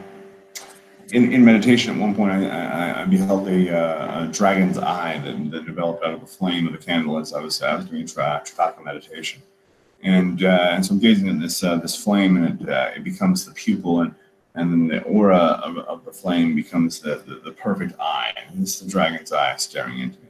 It was the first time I'd ever seen that. It was a few years ago, and so I looked at it and said, "Oh my God, there's the dragon's eye." And so I started, like you said, interacting with it. On a conscious level. Oh wow, I'm so glad that you've showed yourself to me. Blah blah blah blah blah. And it said through its own pulsating, soundless communication, not with necessarily with words, but more with a knowing that, you know, aren't you supposed to be meditating? Aren't you supposed to be turning your attention to nothingness? And so I had to return again to that state, bringing my mind back down through the mantras, the gazing. But you know, Bija mantra is a good example. If you can get together with three people, if you can get just three people on board with you, where two or three are gathered in my name, there will I be in the midst of them. And so you get two or three people together, sit in a circle, or triangle, or some way that you're facing one another, and start giving Bija mantra. The ones I would recommend would be Ah, O. E is a bit of a high frequency. It might be a bit disruptive for people. Ah and O are good sounds that'll ease you into it. But sit and all you're doing is inhaling, and as you exhale, you exhale the sound, the Bija mantra, fully until you're basically out of breath. You'll start to notice your voice will tremble towards the end of your breath, and when you start feeling that tremble, go ahead and gently hold your breath for a moment, collect yourself, inhale again, deeply, fully, and give the exhalation of the mantra again. Ah, being repeated, or oh, being just in tone, letting the mantra tell you what to do. It is guiding you. The mantra becomes your guru. And so you jump on board that and let your pitch and your tone and every aspect of how you are intoning that be dictated by the mantra itself as it guides you through your intuition. And as you do this with 2 or 3 people, you start finding a whirlpool of power develops in the middle. And then at that point, a 4th voice appears that it's not anybody who's in the room. Another voice entirely, a resonance appears like a dome that then begins to do the mantra with you. Most people tap out way before that point. Most people are overwhelmed by the feeling of it. They assume something's wrong. They start to feel dizzy and lightheaded, or they start to have emotions that pop up. And I'll make it clear before doing a group session of this. You know, if you're not able to continue, please silently remove yourself. And people will, and they'll try to do it as silently as possible. But as they're running for the hills, they're sobbing their eyes out because whatever has been stimulated needed to be released, that the blockage needed to be cleared. If you can endure the discomfort of the psychic unsettling, all you have to do is keep making the noise. All you have to do is keep giving the mantra, and it carries you. But most people don't have the wherewithal to continue forward. Same thing with an evocation. As a spirit appears, there's thunderous sound. There's literally knocks on the door, knocks on the walls. There are orbs of light that can appear. There are flashes that can happen that draw your attention away and try to pull you out of the temple. And you have to resist all of that. Don't worry about the phenomenon. It doesn't matter who's at the door. You are in communion with the devil, or you're in communion with whatever you're in communion with. And you need to turn your attention more fully to that rapture and let it pull you and guide you. Well, speaking of eyes and orbs, there's a place that in North Carolina, there's a place called the Devil's Trampling Ground, and I think it's just the rocks and the soil that's because there that region does have rock radon and stuff like this, and there's sort of a suspect that there's that it's just radioactive rock in a lump under the whole thing. That and being shallow ground, it's not certain if it's not shallow ground or not, but it's hard to dig in there. That I don't think anybody's gone too deep in there. But there's eyes and orbs and weird stuff that some people have seen. Mostly people just see people. Oh, this is a place where teenagers go to party. But it doesn't sound like any experienced magician or anything or meditator or whatever has gone up there and actually tried to work with what was going on. Yeah, I know the area you're talking about, and actually I've looked at doing something like that as far as you get a lot of ghost hunter shows out there where there are plumbers and electricians that are taking stabs at what these entities are. They'll go into a location and they'll try to use tools. These are archaic technological tools. I say archaic, even though some of these devices are new. They're supposedly all sorts of filters for cameras that you can use for your lenses. There's recording devices of every sort to try to capture this, that, or the other with the spirit. When really the tool that has been most reliable for the duration of our species is the human mind, that our own consciousness. And so if you can sit down, go to any of these locations and just receive and trust what you receive, you're going to get a lot further than you ever would with EVP or with Kirlian photography or any of these. Or try to see if your dog does something that the other dogs didn't do when they didn't want to go there. Right. Yeah. Exactly. No. There's. It's funny because we're looking for evidence of something that we already know and that we already fear.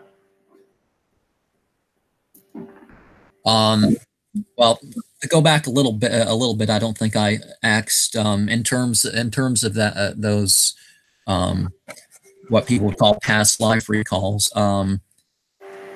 In terms of dreams or in terms of this life, how would you how would you interpret what was going on? Or you know, I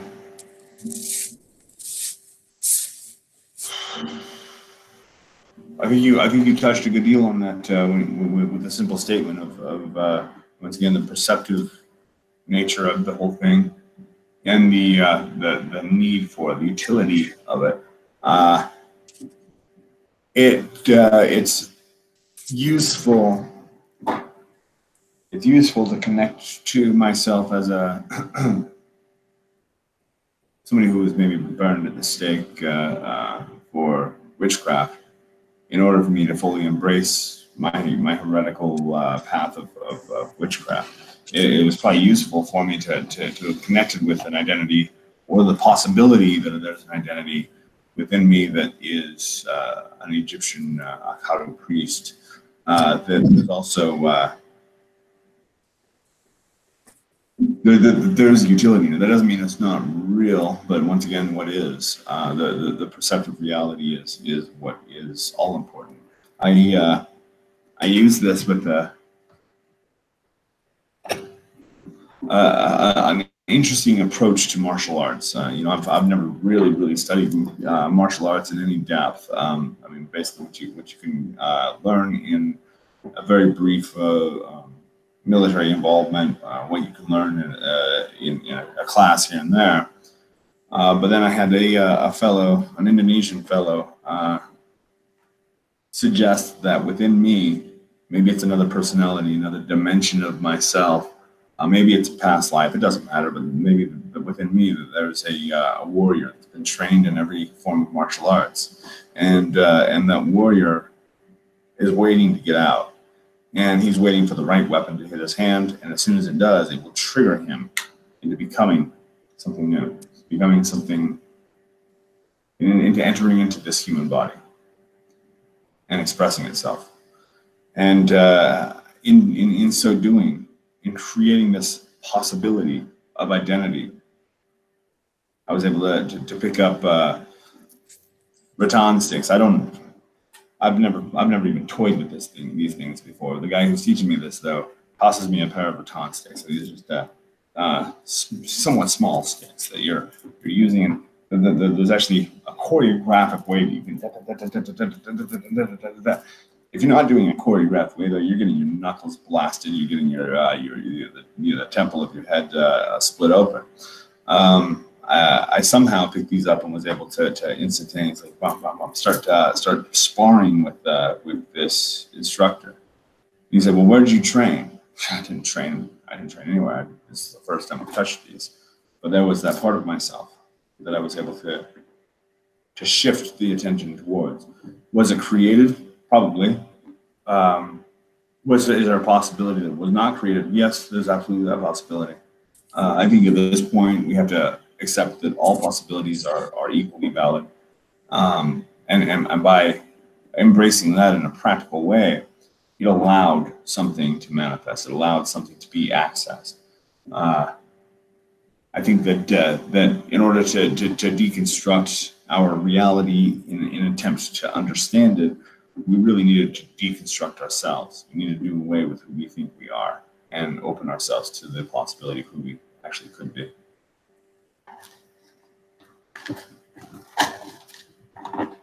Well, I guess in three different senses, each of those three colors that I use, the white flag, the black flag, and the green flag, kind of are about trying to create a new self.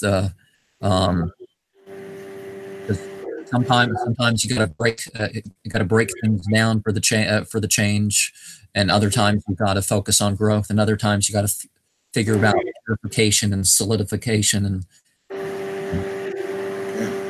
Yeah. You know that, and in my gatekeeper working, and like I said, the introduction to this conversation was that I've moved from Abaddon to Lucifuge, and this is still working within the realm of darkness, within the realm of the unseen, but it does shift from absolute deconstruction being absolute destruction, absolute nothingness, and emerging from that, once again, the phoenix rising, the sulfur within the self that is eternal, coming to the surface, only being released after everything else has been burned away. That then you can rise into a new form and continue the process. The apocalypse is always followed by the rebirth, new heavens and new earth, and this is a personal experience, and it needs to happen again and again and again. Well, I don't know how much one can see it, but you know, if you arrange it into a symbol, if you take the numbers, you know, sometimes the order, you know, that you don't expect. That's the unveiling, is that the real order, or the real or the experience of the order is, you know, people very often have in certain periods told me this, like, you don't talk into order that other people do, and it's like, well, I know that now, but I talk in order that makes sense. It's not that, you know, I don't entirely see everything as linear. I don't entirely see everything as cyclical. And which blend I make is whichever the associations follow and whichever I'm directed. Sometimes talking to people, because rather than just talking myself, because then it's orders more that at least one other person is, you know, making sure they understand. Yeah, no, once again, to go back to the martial arts training, one of the interesting things to notice is that once you understand the natural flow of a weapon, once again, you understand how it's balanced and how it tumbles in your hand, and how that interacts with the air, with the objects that you might strike with it. All of it has a perfectly natural rhythm and flow, and that's what you're learning. That's what you're learning, and that's what carries it through. And so as far as the presentation of ideas and concepts, I prefer to let the rhythm of it guide me, and so I'm more concerned in a schizophrenic way about how the words might dance rather than how they might make sense. Well, certainly one of the alleged benefits of being in this country, there are certainly deviations to it, is that they can't actually diagnose people as schizophrenic because of their claims. They can say, oh, well, you have certain behaviors, but it's not, no matter how ridiculous somebody's spiritual claim, for example, could sound, it's like there's really nothing they can do about it in terms of, it's like you have a spirit. It's like Carl Gustav Jung had a, well, actually, I don't think he was in, had a patient that had spirit snake, but what made it schizophrenia is she was going to cut herself open to get to it, and they were trying to keep her from doing that. But he didn't. He admitted, I don't have the authority to say anything like that, and certainly in this country, they don't have the authority to say that a particular person's spiritual experiences aren't what they are. It's just we can't let it. You know, it's just they got to stand in the way of certain actions taking place.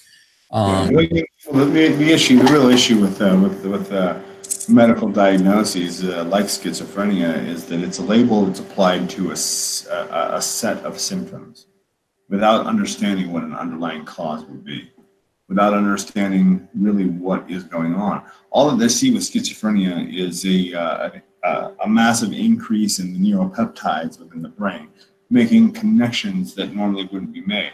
That doesn't mean that those connections aren't real, that they're not tangible, that they don't exist. It's just that normal people wouldn't make that connection. Well, I thought technically, aside from the dopamine, the dopamine surges, which, funny enough, is often connected with, is usually connected with brain damage of particular sorts, but it's the surges that create this. But if the behavior is controlled, then it technically is delusions without being the schizophrenia. But then again, you know, it's who are they to say that certain perceptions aren't real? And certainly sometimes without certain behaviors can have the certain perceptions. It's like the whole crossing the fence thing. One to be willing to be considered perverted or criminal or whatnot without actually taking part in certain things. It might be a good bet that there are other people that have in this audience that have had the opportunity and they knew they had the opportunity, and sometimes even they thought they could get away with it. Something as serious as even murder, but they held back. Or maybe it wasn't murder, it was just illegal, and it was just, okay, their life, they can accomplish more with their life by not doing this, because I've been told by people some pretty horrible things, but I figured, oh, I can't do anything about it because I can accomplish better or more or something by not involving myself in that. But there have been a few moments where I've been like, I could have done stuff, but I didn't do stuff. And I mean, there's other issues, but no, that's a box of worms for sure. But I had to come to.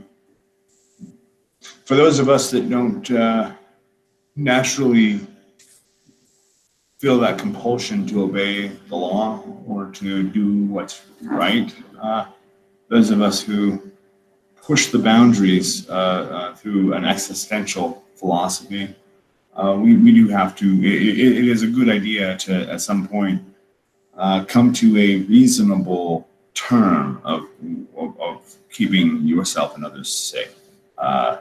As far as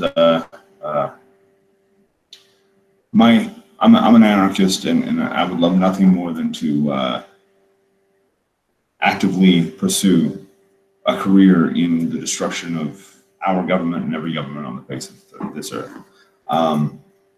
My ability to be a threat is marginalized if I'm in prison. And so with that, I'm a much greater threat if I act in ways that don't risk my freedom. And that is something that I do have to keep in the forefront of my mind, and that my attorney every now and again has to remind me of. Well, certainly, yeah, the incremental thing over time. It's like one of the things that becomes a red flag for politicians that even want to make things better. It's like, oh, you're questioning the order. Oh, you're saying, well, what are we going to do to prevent war crimes, or is it really success if we're doing this behavior?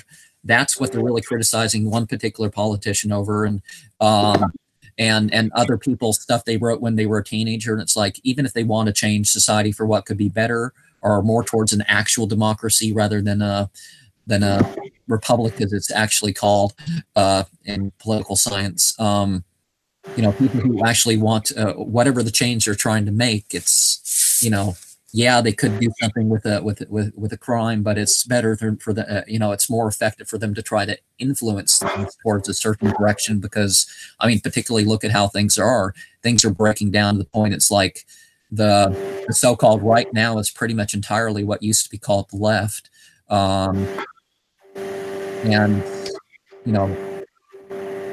I think that's kind of I think that's kind of the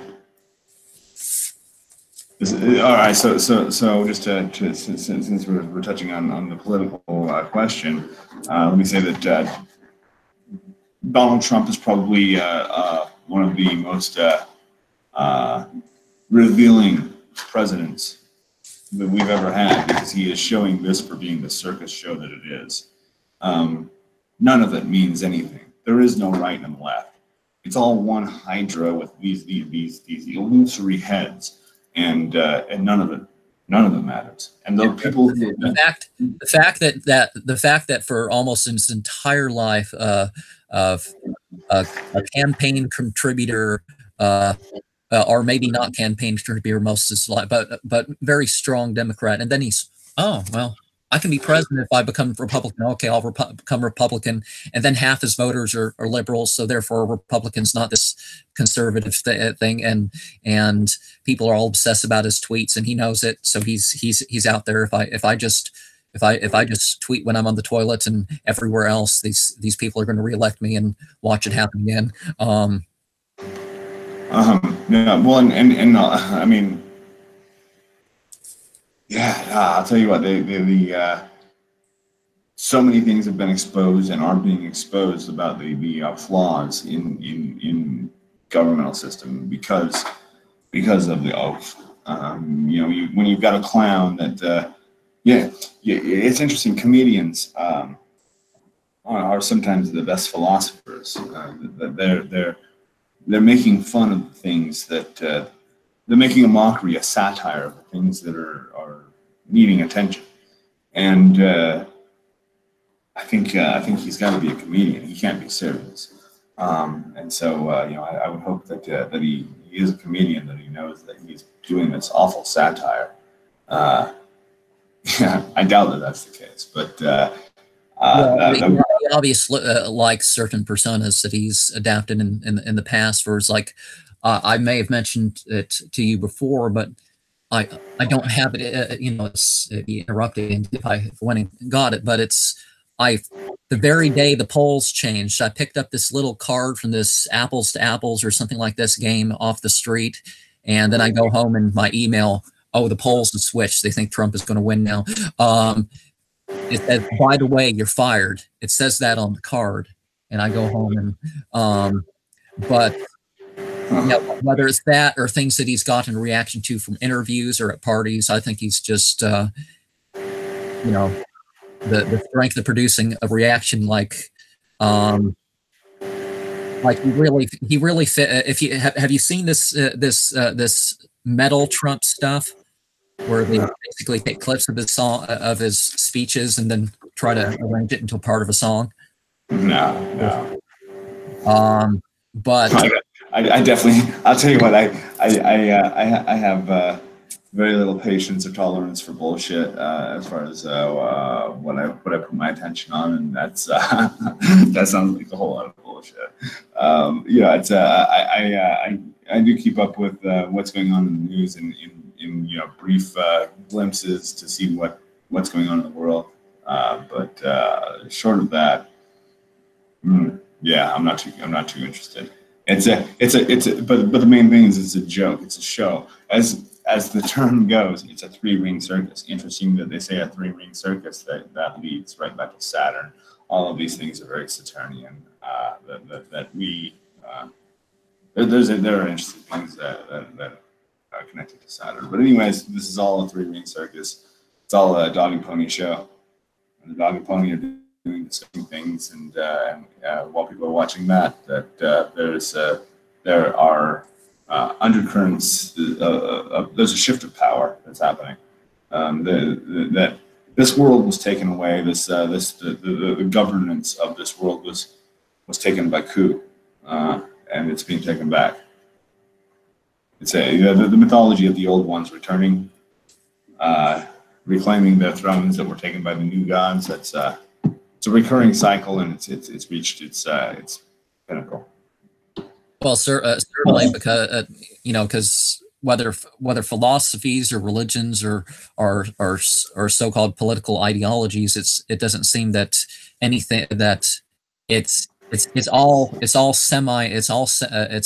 always presented semi-weak. So it's just part of the breakdown, and it's.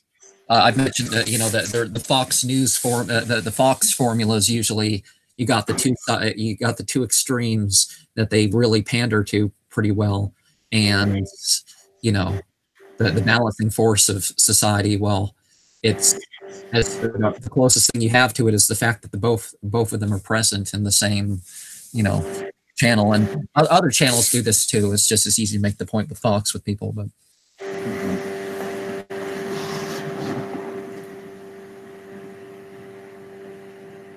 Okay. So there's been some confusion per se, not in terms of one's chronology. How about in terms of a bullet points in sort of spiritual developments or peak experience? I'll get into a particular type of magic or this group or that group. How would you explain a chronology of yourself in such terms? The you know, I mean, I guess at some point I could probably create a full-on timeline. There are definitely I tried to avoid one of the things that the pointers that I picked up about writing is to try not to date your work through references to too many things socially. You know, I try not to bring up pop stars that are momentary, because that's meaningless in 100 years. Although it may set a frame of reference, that frame of reference can be distracting if you're trying to create something that's going to endure. And so I've been intentionally vague and in some cases intentionally misrepresentative of certain time frames of things.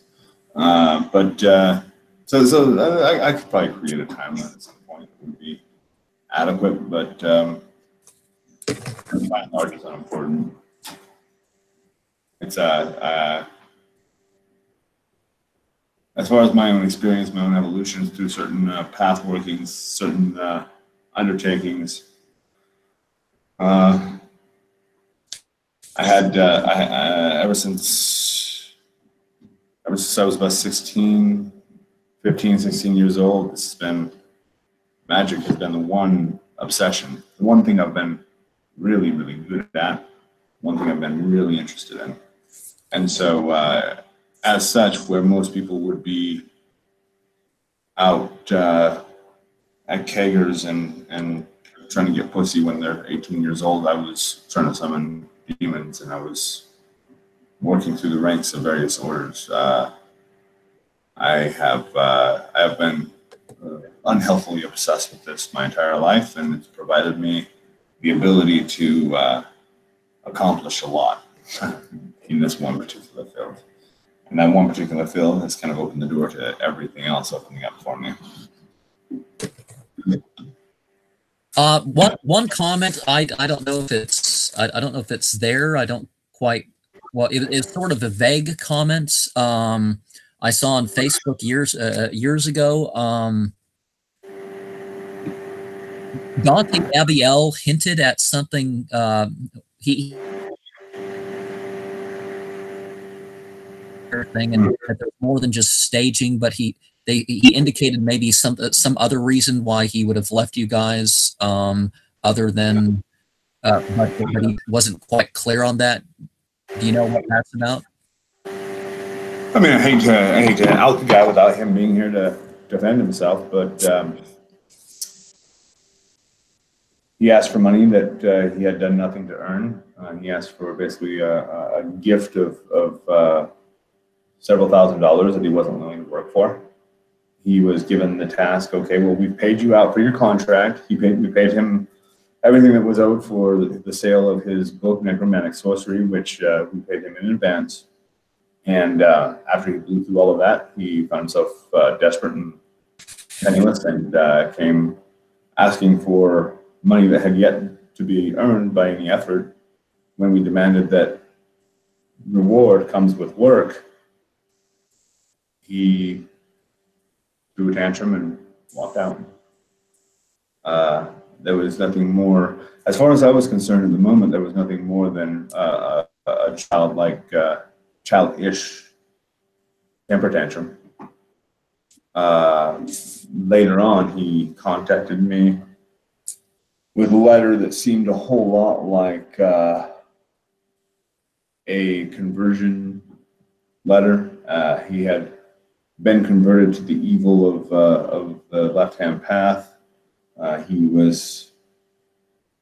felt that he had been led astray onto the left-hand path, and that he was returning to his home with the divine.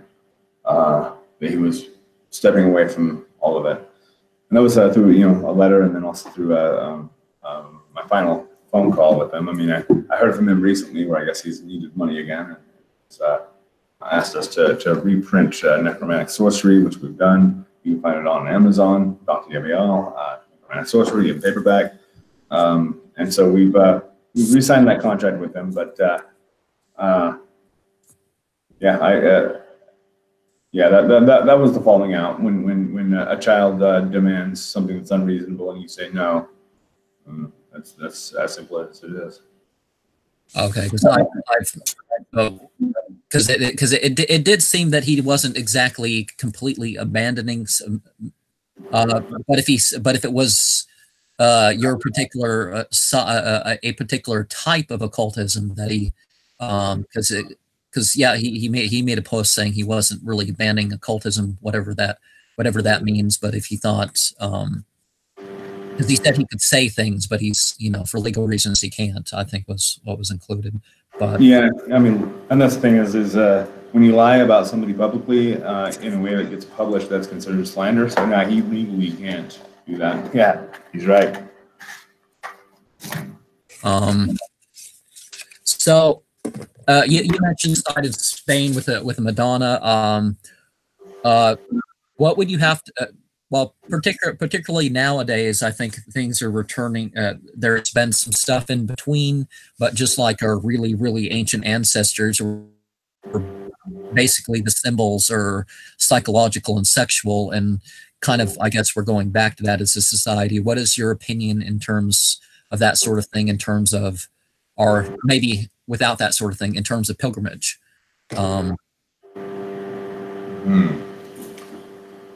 Or which sites, or which sites or types of sites might be? Yeah, there have been. I have a list actually. I've met with somebody who, I don't know if I verified much of this, but I met with somebody who was able to direct me towards 9 of the most powerful points on the earth.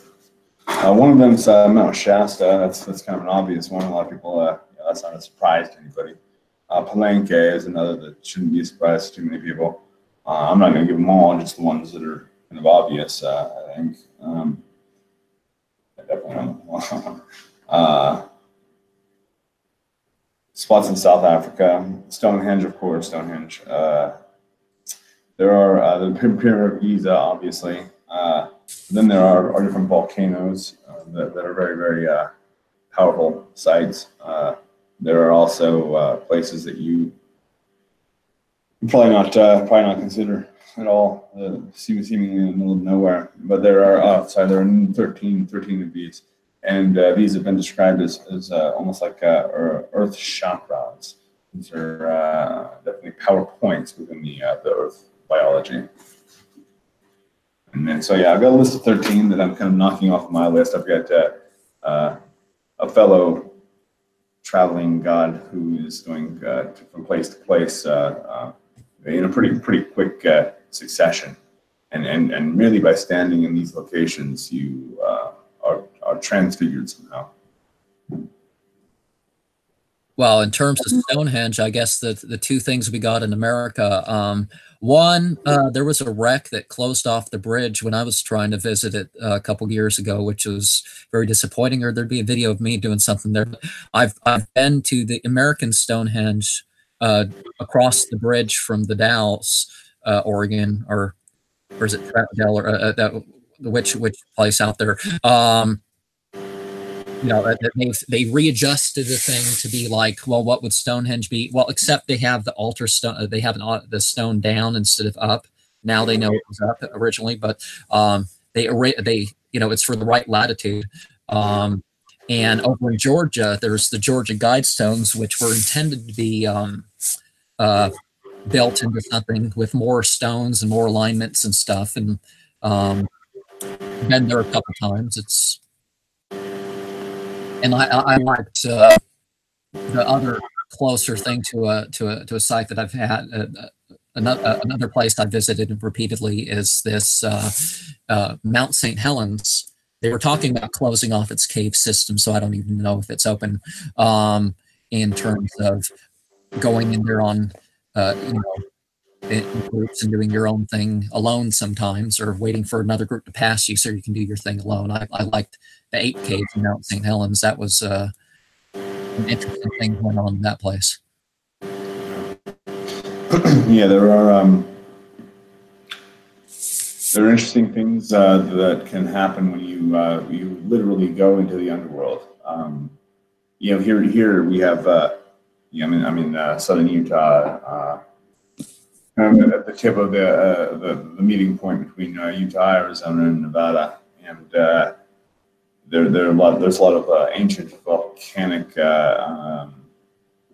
remnants, and so one of the things that's been created are these lava tubes where lava had flowed out. That on these flows, if there was a bubble of air, an air pocket that would form as the magma solidifies into solid lava, that creates a tube that then winds down into the earth. And so you can find some of these tubes and go into the underworld, where it's interesting to notice how the energy that you generate inside of the earth then is basically bounces against the walls themselves and allows for a greater permeation of the self and the immediate atmosphere with the magical field that you're creating.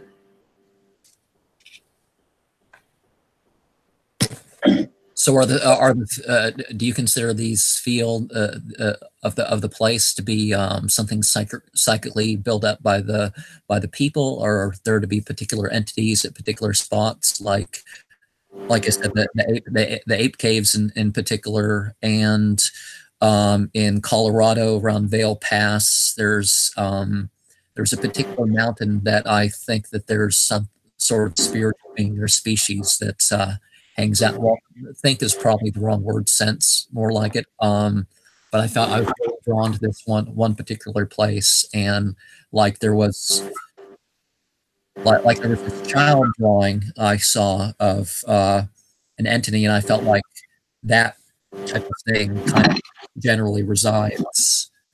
And it was like an instant thing. It wasn't like I was trying to think, okay, this must be something real. And I was like,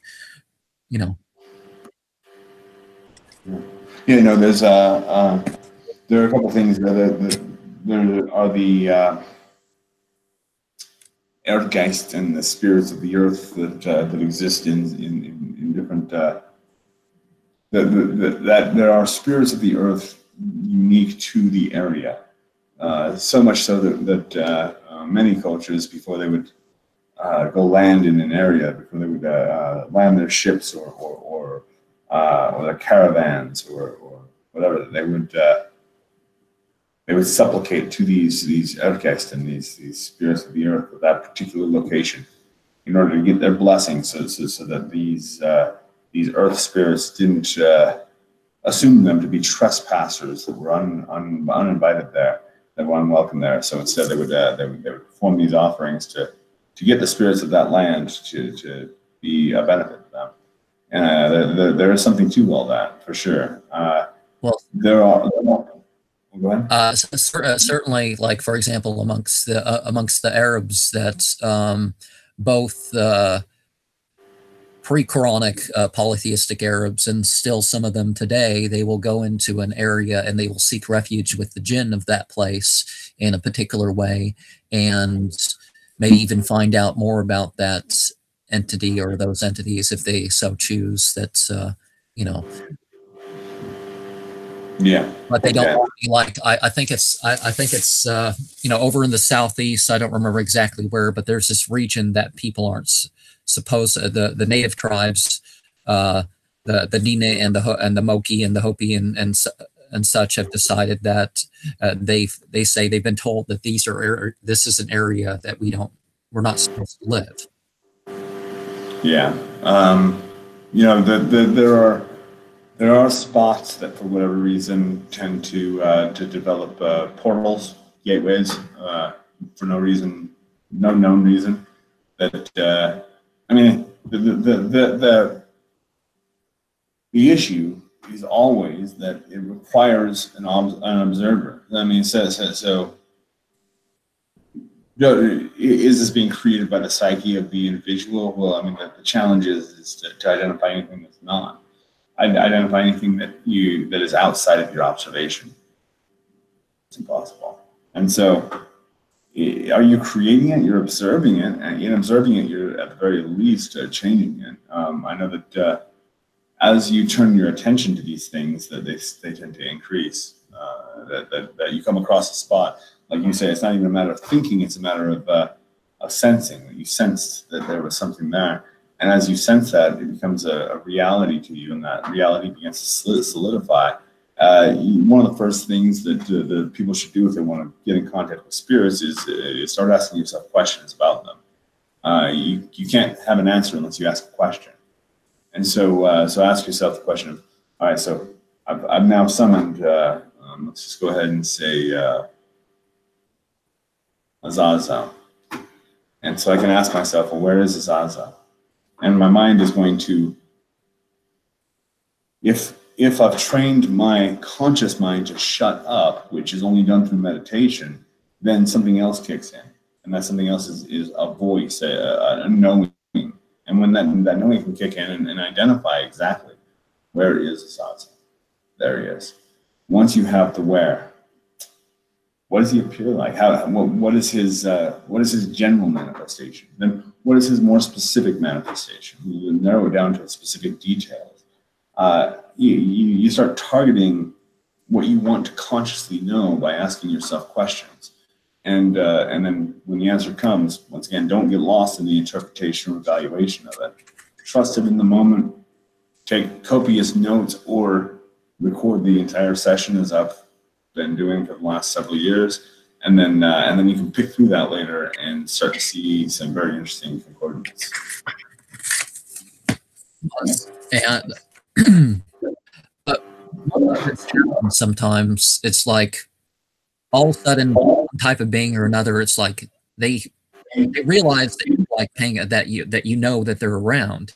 That's it's like they were doing their thing and they don't know that you were they didn't know that you could witness them. There is that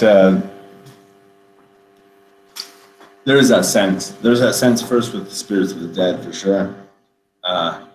They almost are alarmed and surprised in the happiest way to notice that somebody notices them. But they're just echoes. That's the thing. You can't get too caught up in trying to help the spirits of the dead, because then you're turning a great deal of attention to them, and then they don't leave you alone. And they don't know there's much that can actually be done for them.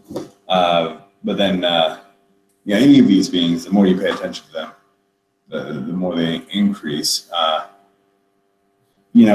Some people like to, if they notice that they're being haunted or that their house is having some odd experiences, they started saying, well, the only way to get rid of this is to find out what the spirit wants and to try to help it. And that's one way of approaching the situation. But in doing so, usually they're going to start to try to engage some form of communication, whether that's through something like amateur, on a Ouija board or something, pendulum, or if it's a full-on channeling communication or possession. Whatever the case is, that you're going to try to get their name, information about them. Most people want to hear about their experiences in their incarnation. What was life like for you? Why did you, what happened when you died? Asking these questions, once again, the mind is very keen to answer questions. And so in asking these questions, you develop a connection, attachment to that being, to the point that it's almost impossible for it to leave. In order to truly remove someone from your reality, whether they're living or not, you need to be able to observe your reality without their presence. It's cloud bursting, but you're cloud bursting a biological organism that is a singularity of Godhood.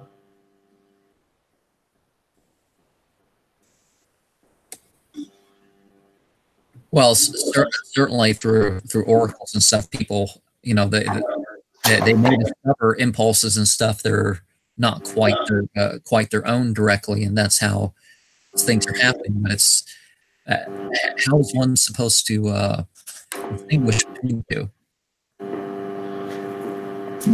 First off, by meditating daily, meditating with the goal of not having a goal, with the goal of being and not doing, with the goal of being without thinking. you learn how to put this net, throw this net over your thoughts, over your mind, and bring it down to the point that you're thinking nothing. That you exist in black nothingness. And then from there, the voice of knowing becomes very, very loud. You have to do this on a daily basis so that you can first be able to control what your mind is doing and be able to tell it to shut up when it needs to shut up. You also are gaining familiarity with that inner voice, with that knowing, with that omnipresent, omniscient knowing. And then also acting as if it's real.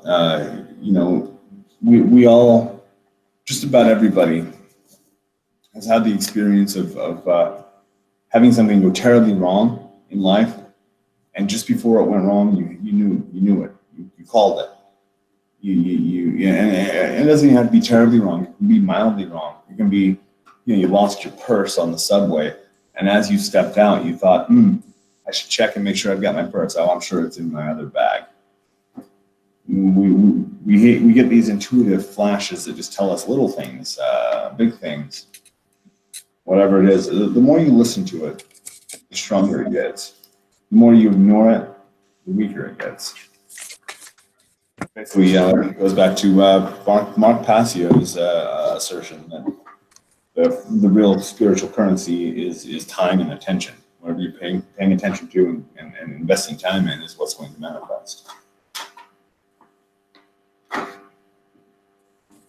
Well, you know, certainly the identification thing is one of the things that I think may work the most for people, because when they're used to doing rituals, meditation, whatever contemplation, whatever one is to call these things, that, you know, they figure out, they let it pass. You know, they're going to have thoughts and impulses, and they just let it pass. You're going to itch, you know, just let it pass. But identifying each one of these psychological monkeys, I guess, and trying to figure out, oh, that's what I'm going to say. What else? What else? And then finally, it's like you listen to the sounds externally, and then there begins to be sounds underneath it all, and they're not even, you know, past the slightest little buzz of even a something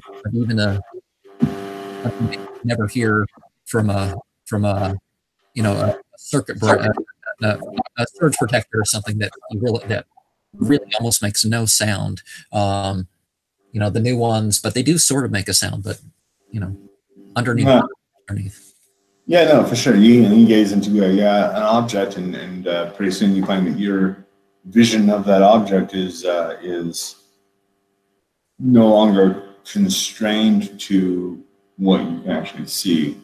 That becomes a moment of that the switch. It's I believe that might be the stage of dharana. There's a moment where it becomes very difficult to distinguish the object and the subject.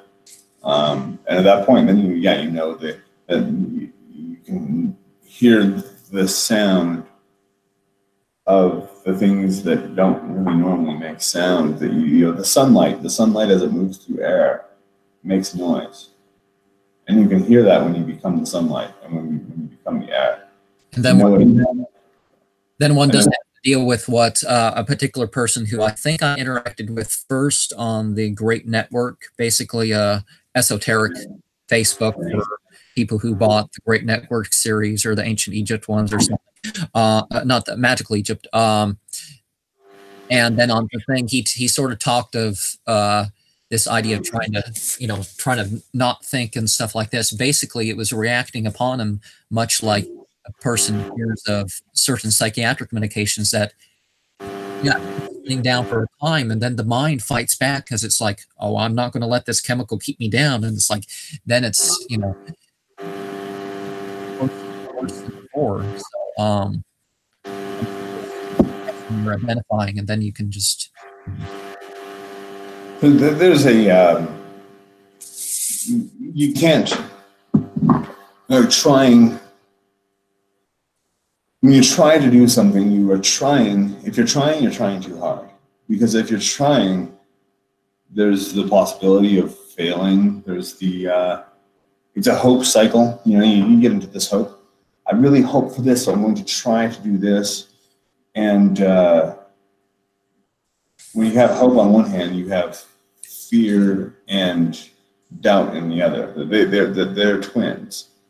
They're balancing each other's scales. You have to rise above all of that. You can't try to not think. You can't try to not do something. That is its own paradox. And so you can either do the opposite. You can focus your attention on the positive swing, on how you're going to push the pendulum in the direction you want it to go, or you can transcend the duality entirely. At which point you do kind of, in a way, remove yourself from the game, although you're not removing yourself from participation in the game. That you can start to move the pieces without being one of them.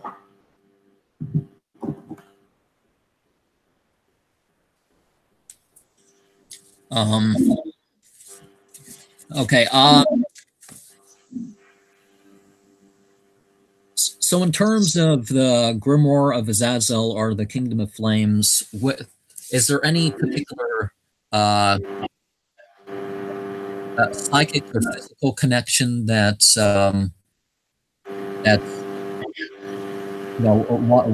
one could say about either that either wasn't quite clear, or I mean, is there any particular place or category in which to operate these things?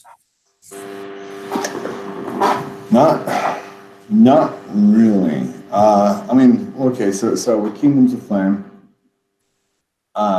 you really, wherever you're at, you can easily access all of these kingdoms, because there are gateways given that allow you to pass through into their world and allow you to call them forth into this world, no matter where you're at. Book of Azazel, there are a couple things with that. First off, there is a requirement that the operator be firmly rooted and seated in the physical world. The gateways are not necessarily intended for us to go to them, but for them to be brought here. And so as far as location, on the physical plane. To get more specific, though, there's this ongoing unfolding mystery of Mimas, and that's one of the moons of Saturn. Mimas, there are three main rings or divisions in the rings of Saturn, and Mimas is within one of these, and it's been said that this is the gateway to the Infernal Empire that exists in our solar system. It was also said in the Order of Nine Angles philosophical material that Saturn is one of the gateways, one of the 3 or 4 main portals or openings to the A Kajal, and so that kind of aligns as well.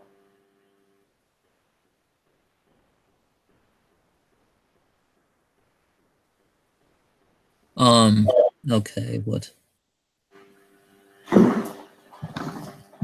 Yeah, one thing was interesting. I didn't expect the one night was I don't know why I couldn't sleep, but like an hour or two into it, I started I actually now know what at least 4 words mean in that language, I guess. But I started to get a series of chants that relate to the Book of Azazel. So I ended up with what's the words here that I thought. Abbot is presence, Kilti is potency, and Rum is knowledge, because you break those down into those 3 categories, and that apparently is a word that one of each of those words is actually part of the chant for each of the ones in the list. Okay, yeah, that's interesting. Yeah. I've arrived at different conclusions on the demonic text, the demonic script, the demonic tongue, which I think I think that the written script that I've received, or that myself and others have received, is not the exact same as what's received orally, phonetically. Although they may be linked somehow. The main source that I've been able to trace this back to is Nabatean, which for the written script at least is Nabatean. But for the spoken oral intonations that these demonic entities insist on, they seem to have dropped themselves into a lot of different languages. And that does lead me to the question of an Adamic language of some sort. Well, I think that's, there's been a spiritual influence in some language, entirely in some languages and in parts, and pretty much the rest of them. But I think we're all influenced in one way or another. It's just we're not, few of us are aware of it comparatively. But some interesting points have been made with, like, for example, the Enochian language, is that why it kind of makes more sense as a spirit language than a lot of the other ones, because one, the way that it's put together, and other received languages or chants kind of operate like that. That is, it's just so, it just doesn't work like pretty much any language you have. There's too many vowels in a row, too many consonants in a row. You have weird contractions, and there were a couple other points that were kind of made about that. But that doesn't necessarily prove it. But once again, my thoughts always return to the utility of things. Since we have to agree that our understanding of reality based solely on our perceptions and our tools of perception, being any device that you can use to measure is only relying on your perception. It's only relying on your observation, and so all of these are perceptive. That we can't really arrive to a conclusion about what's actually going on, what we are, and what we're immersed in. It is reality itself is the great mystery, and so then you have to ask, once you put that to the side, you have to wonder about the utility of it. That once it becomes an existential clusterfuck, you have to look at the utility of it. How is it useful? And that it does. There does need to be a definite utility in all of these things. Certainly, the Enochian system is such a broad thing. People figure, 675 squares with up to 4 variations, and really there's like 5 different types of systems which you can kind of work together. But it's like almost nobody can actually, when you say that you can work these couple things together, it's like no, you can't. It's like, there's huge bodies of material, but people working things together. It's like I've met people that they were trying to adapt themselves to a system, and it was like at every corner they're being taught a little ritual or a little phrase or a little principle. It's like, let me, instead of letting the guy, just let him figure out a basic ritual to do for a couple minutes every few hours or something. That let him do that instead of just interrupting him with it. Literally many traditions are big enough that there's literally tens of thousands of things to look at, and or even more sometimes, I guess, is possible. But you've got to get a few things that basically live your life. I got a buddy who has a whole philosophy called Rootism, Rootism. Buddhism. This fellow's name is Mike Pierce, and he's an awesome dude. A good personal friend. His philosophy is that as we go about our adventure of life, that we will find ourselves drawn naturally to certain paths, and that we're supposed to just embrace and devour these paths with everything that we have. Throw ourselves into it with all of our passion and find what our roots grow into, that we're grounding ourselves in these paths. We're coming to them not just when we might need them, but as even a source of comfort or of discipline or of fulfillment. There's certain practices, certain beliefs, certain theories might just click with us, resonate with us, and that's all we're trying to get. We're just trying to find the roots of each of these things. For myself, I've kind of put these in, I guess, the framework of principles. There are elementary principles that you can look at any system, break it down, throw away the dogma, and what you're left with are actual principles of practice. So these are the things that allow this to operate.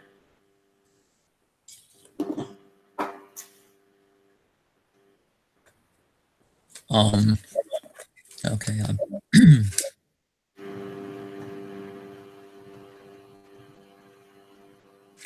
Did I ask you conceptions of future lifetimes or incarnations? Do you have any conception of what that would mean for you? Not really. I mean, I plan on. I really like this this world. I really like this physical incarnation for sure. I would like to keep. I'd like to keep this body as long as I can, without being too excessively cautious with it. And I would like to return here again after this body's up. I would like to find another. And this is not going to be a difficult process, and I've done it before, I'm pretty sure. And so aside from the general idea of a return again to this form of form, then to be more specific, I've seen a flash of a potential of human development far, far, far down the road, where some variation of the human species that will live on another planet is excessively large and not touched by the sun. That you can see on the skin that there's no hint of any kind of melanin reaction to the sun. So I'm not sure what that means, but I've seen a flash. I don't get too caught up in the future as far as we're creating this reality as we go, and so as we do so, it's unwise to put too many restrictions and limitations on the possibilities by confining them to what we can currently imagine. Well, certainly there's truth to the idea that if most people knew certain aspects of the future, they might mess up some of the future that they would have had that they're not having awareness of through that knowledge of the future. Yeah, no, absolutely. It's the inspired revelatory work called the Matrix trilogy that. There are levels of illusion within levels of illusion, and if you hadn't been told the thing that would make you break the vase, because you have broken it, would you have done this? Is what I find with prophecy. So Azazel comes to me and says, "It's probably a good idea that you sober up, young man." Several years ago, I thought, I'm not too interested in sobering up right now. Thank you very much. Well, okay. And shortly thereafter, my home gets raided, and I'm forced to sober up. Now, did Azazel tell me that because he wanted me to do something different, or did he tell me that because he knew exactly what I would do? And then when the moment turned, when the prophecy is fulfilled, I would then see his signature. I would see his handprint on my life, where I would then have to admit that I had received something. So that is the unfortunate thing. That's the other side of Cassandra. That you don't believe it until it all goes wrong. You know, if it all went right, if you always listened to the voice of the spirits, you'd never have the opportunity to understand how right they can be. So outside of, well, I don't believe in legal marriage anyways, outside of concepts of being righteous or sanctifying, or in that way of saying, what use would you say a marriage would have? Absolutely none. I mean, there's no sanctification to be had. We're talking about mammal impulses that drive us to do things that we don't understand. You know, we started approaching springtime, and people start getting this urge to throw away old things and to start cleaning up the house and getting the nest ready. You know, you enter into wintertime, and people start eating different foods or having different eating habits altogether, that you start storing things and stashing things. We go into these cycles of things that we think we know what we're doing, we think we know why we're doing them, but we don't. We're being pushed by evolutionary impetus that has us do all of these silly things. So marriage would have the purpose of ensuring that a male is going to provide for the welfare of the children that it creates for the female. That seems to have lost its way pretty heavily. That's not what marriage has become, and it doesn't really have a place. I mean, anything that marriage can fulfill can be fulfilled probably even more effectively through contract law. You know, I'm in a relationship that is a very, very committed relationship that the marriage is unnecessary, but we do have contractual agreements to help each other with certain things, or to do certain forms of business together. Certainly something that has occurred with some people that I've known is that, again, stepping aside from the legal marriage aspect, it turned people like, rights and all that stuff. It's like, when people have multiple wives, or I haven't really met the multiple husband people, but you know, you can have more rights than the law is going to provide if you just go and have a civil ceremony. So that's, again, not really what's. I mean, you don't. You may be denied. You know, they say, "Oh, you're not legally married, so you don't have the." It's like, why can't I have the right? You can have anybody sign your, you know, your will to live, or what do they call that thing when you're in the hospital? Anybody can take that position that you want to. So, any power of attorney. You know, so here's something that people need to get over is the idea of rights. You don't have any rights. If you don't have any rights, it's ridiculous. It's ridiculous to think that you, by your existence, because two mammals procreated and you were the product of that you have rights. You don't have anything. No, you don't have rights. Even in the genius founding of this United States, there were certain inalienable rights that were outlined, and the entire Bill of Rights and the entire Constitution is written to restrict government from infringing upon those rights. But nevertheless, they're all infringed upon. If they were true rights, you yourself need to declare them and to grab them and to protect them in your own self. That's not to be done by the military, or by the police, or by the government, by the judges. You yourself need to. And look at some of the ones that they heard about that they really didn't implement, or they didn't even try to implement for a long time. And now it turns out the government is keeping track of the dark web, where you can. Well, it's not as easy as people think, and it costs a lot more money. But people buy slaves and whatnot. But in this country, this is America is one of the last places in the world, for example, to outlaw forced marriage. There was forced marriages of men and women 100 years ago, and more recent in some spots. And it's women voting and the idea of being born into slavery. A lot of areas had changed that, and our founding fathers knew about some of that, and they're like, well, we don't have to just yet. Yeah, of course, ideas of rights change over time, and yeah. Well, and if you're right to do something or to live some way or to express yourself in a certain way, if that right requires action from anybody else, it's not on solid ground. That there's a matter of autonomy, and once again, that can only be that needs to be secured by the individual. And what that requires, unfortunately, is that individual be powerful enough to secure their own freedom, and that power may be in the form of finances, it may be in the form of actual physical strength or physical skill.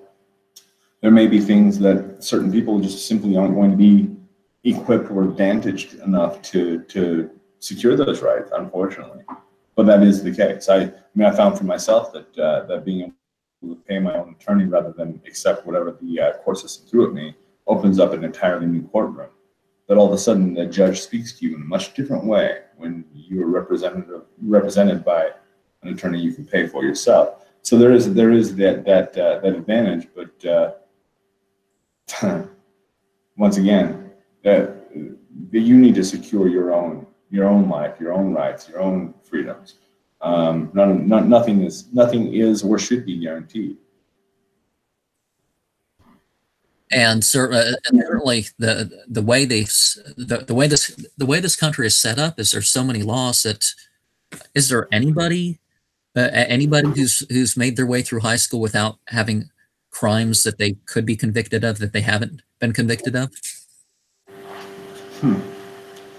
I think probably there are. I could probably think of a few people that I would put money on that have never crossed any major lines. So that might be a bit of a projection to say that, is there anybody there? I'm sure there is. But then again, there's the fact that there's always the creation of more laws, not less. That there are so many of them are statutes rather than I guess designed to fill the jails whenever they decide to. Oh, we have this statute. We can give these people years or months, and we can just find a group of people rather than just waiting for people to be thieves or something. Well, it's a cyclical thing where nobody's most of the people that are the orchestrators and the not even the architectural level, but even at the executive level of our governments, there's not much forethought. It's a thought of I must protect my position. If you don't get any arrests, I'm sorry, you're not going to be an officer for very long. If you're a military, if you're deployed as a military officer or military even a military grunt, at some point you're going to have to kill, and if you don't, that's things can be very bad for you. And so there's a matter of looking at only the immediate effect. There are a few individuals out there that do tend to look further and deeper than the moment and then the satisfaction of the survival of the self, and look towards the evolutionary stages that are being approached and maybe even a bit further. But those people don't ever really tend to get into government or politics or have any interest in it. In terms of the symbolic, the subjective, which do you consider to be the most important type? Like I connected the issue to pilgrimage, but in general, I mean. The symbolic or the subjective? I'm not sure that I understand your question. Like what sorts of symbols, like, you have things that are just shades of things like colors or textures or something, and things that are like parts of things in different types of geometric forms, squiggles that are specific spirit sigils. You have sexual and psychological sorts of symbols. I said geometric. You have animal, plant, mineral, all sorts of different types of things, symbolic elements. What? Language. I would say language, linguistic patterns. Language is possibly the greatest creation. It is not possibly. It is absolutely the greatest invention that humans ever created or conceived. That through language, we're able to create creation in the level that humanity has been and is continuing to evolve.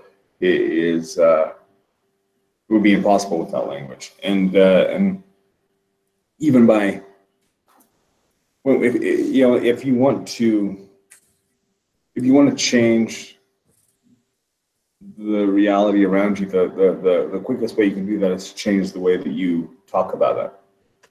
I tell people who are suffering from miserable circumstances that the ritual that they need to do in order to solve their problem is to stop complaining.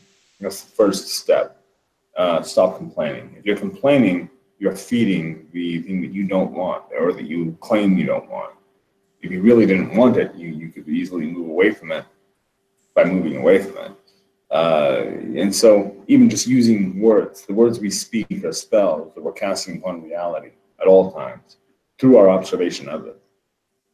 Through viewing it, we tune our lens in a specific way. Certainly one thing I say that gets misunderstood a lot is there's a difference between suffering and difficulty. Suffering is, instead of, okay, this is needlessly complaining about things you can't do about, basically making things worse through your judgment rather than, just, okay, it's difficult, I'm getting through it, I'm going to stew in it. And it's like, well, it only affects you this much. Why are you letting it affect you that much? Oh yeah, I mean, look, whatever problem you're dealing with is not nearly as much of an obstacle of things than how you're dealing with it. This is probably one of the most powerful parts of actually ceremonializing your intention, is that it allows you the space and time to play with your desires, to play with your intention and mythologize it and give it full attention for a limited amount of time. And through your playing with it, exhausting it from you, exhausting your desire, exhausting your attachment, your doubt, your fear, your hope, until you arrive at a zero basis with it, where you're no longer attached. There's no importance of that thing, that it's you become certain of the success, and at the same time you become completely detached from it, and then magic can happen. But until that, you're just your own obstacle. Any specific insights to those to the others of the Become a Living God crew? Any particular insight that you've had in your own way that that is unique to you, that's their specialty? It's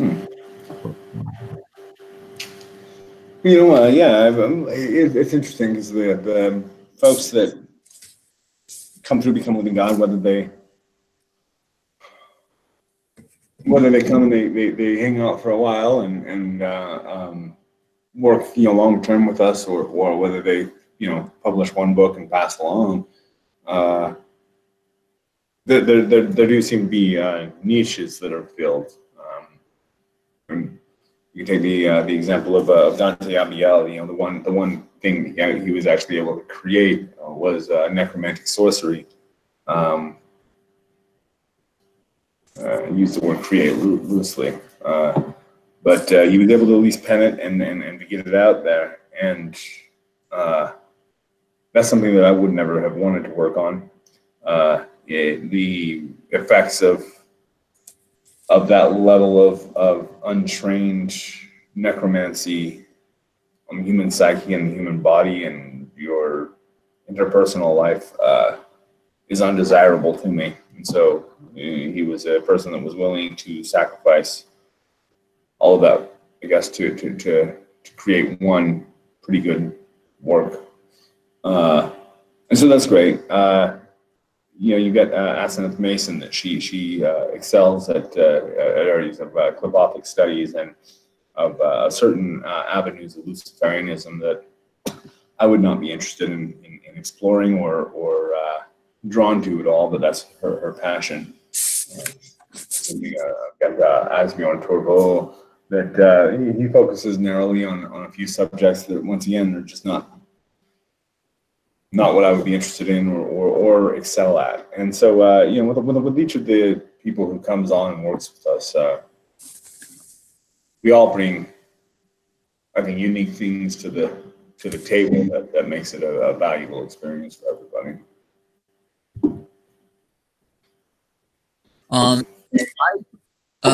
One thing that I got some response to communications with Timothy over Facebook was, but didn't really get into much, was the idea of insights, particular information, not quite a lot of it not as apparent as one would think in of mainstream religion, either illuminating or leading towards Satanism. What is your opinion of that? A mainstream society moving towards Satanism? No, how it can lead towards that. How mainstream religion can lead towards that, or either give information about it. Yeah, I mean, I think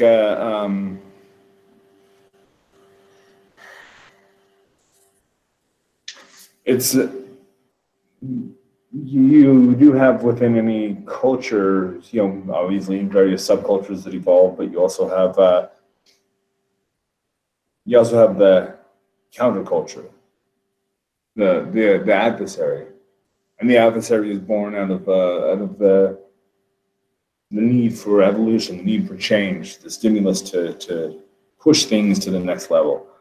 And so, yeah, I mean, with mainstream society, mainstream religion, mainstream thought, it's interesting because it tends to be extremely restricted and restrictive, which does put the shackles on people, and most people are content with those shackles, but then the adversaries are not, and so they push against, and the adversary always pushes more than is necessary. Revolution is always bloodier than it needs to be, because once the cycle completes itself, there's a balancing, and that rebalancing kind of finds a middle ground, and then all of society can rest on that middle ground until that middle ground is no longer suitable for the next generation of anarchists. So how generally things that are presumed to be true that turn out not to be true, or mythologized as true, and that's been a huge problem. And this is, well, that's part of the, as much as people say, oh well, people can watch preachers on the TV, so they don't want to go to church. That's not it. It's that things that were thought to be true were written down as they were true into the Bible, and even though it's majority true in a cosmological sense, those errors and stuff being left in there is too much of a problem for people, and they go away from the church. But that's our Christianity or whatever in general, because these things have been mythologized and aren't quite there. So the ground's being taken out from underneath, and obviously things are switching towards something else. And the recent massacre that everybody's been talking about, that guy's like, well, people aren't going to church. They're actually starting to have other places of worship emerge from the very same building. And I want to make a very specific point that I don't want non-Christians taking over. Well, go to church, man. Don't complain about like in Europe, there's people who don't like that the first, second, and third generation African Americans are taking up most of the church taking up about half the church attendance. It's like, well, if they're the ones going to church, don't complain that they're it's dominated by them. Yeah, no, that's um, there's a principle that I adhere to. One of the principles I adhere to is that participation is power. If you want to change something, then go change it. Go change it. If you want things to be different, if you don't like the way that somebody's doing it, go do something yourself. Go find a better way of doing it and show the world, show yourself, create the reality that you want to do. Participation is power. Well, I definitely with that point, as the final 7 programs to my that I did Sunday was the everything's basically a conversation between Joseph Campbell and Bill Moyers, where talking about the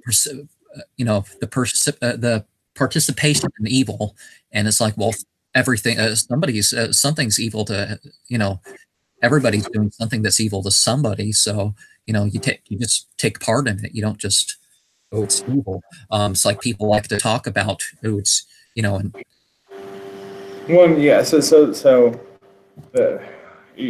think everything gets sidetracked when everything gets purposely sidetracked when we're talking about things in terms of good and evil. What most people who are doing things that we would all consider to be evil, most of them are pretty convinced that they're doing the right thing. I mean, most people are thoroughly convinced that they're doing the right thing, even if they are doing things that we would all consider evil. At least in the moment when people, it's like, well, if one from the Egyptian root of sin, well, it's a mistake. Well, but you probably didn't think it was a mistake at the moment, or it's not like they're talking about slipping. You're trying to type this and you type the wrong letter. That's not what they mean. But it's like something else broke through in the moment that's not your general thing, and you say, oh, Yeah. No, there's I think there's room for us to acknowledge where we can improve and where we are weak and where we can be stronger, without berating ourselves with ideas of sin and sacrifice. That there's an ability to simply acknowledge. Well, and we do need to, on one hand, break it down to a biological level that if what's good for the goose is good for the gander, if we can apply a morality to wild animals as equally as we could ourselves, then we would see the picture a little more clearly. Is it wrong for a coyote to go tear a rabbit to pieces? Well, no, that's not wrong at all. That's the cycle. That's nature. And not wanting to sound too Scientology-like is the not being abrogated, but realize that we have all these different parts and we just got to deal with it and go through it. So. Yeah, no, absolutely. We do have to, at some point, we do have to accept ourselves.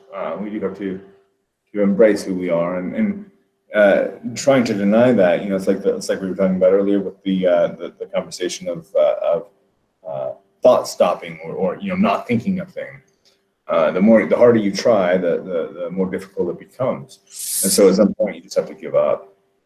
It's like the people that I've heard most sort of similar, but some of the people as they get the most lost in terms of drug or other addictions is they don't want to feel, or they don't want, or they want to feel different, and they still feel the same. Really, I think speaking from experience on addiction, the real problem is when the medicine works. When the medicine works, you're fucked. When it actually does take your mind away from the reality that you're trying to ignore, that's hard. That's a hard one to beat, because that reality is waiting for you, and as long as you are high, you don't have to pay attention to it. That's where the real problem comes into play, because it's hard to face reality sometimes. Well, like a particular person who's actually, I guess, capable capable right now of watching this live. I don't know if that's happening. But this person told me in 2008 in March that a particular drug had not only put them where they thought everybody else wants them to be, but it's, gave them that rare sense of balance and well-being, and that was it. They were, so now there's this whole big old system built around, and they're gonna, if they don't die from some other drug that they're taking, they're gonna die from that one sooner or later.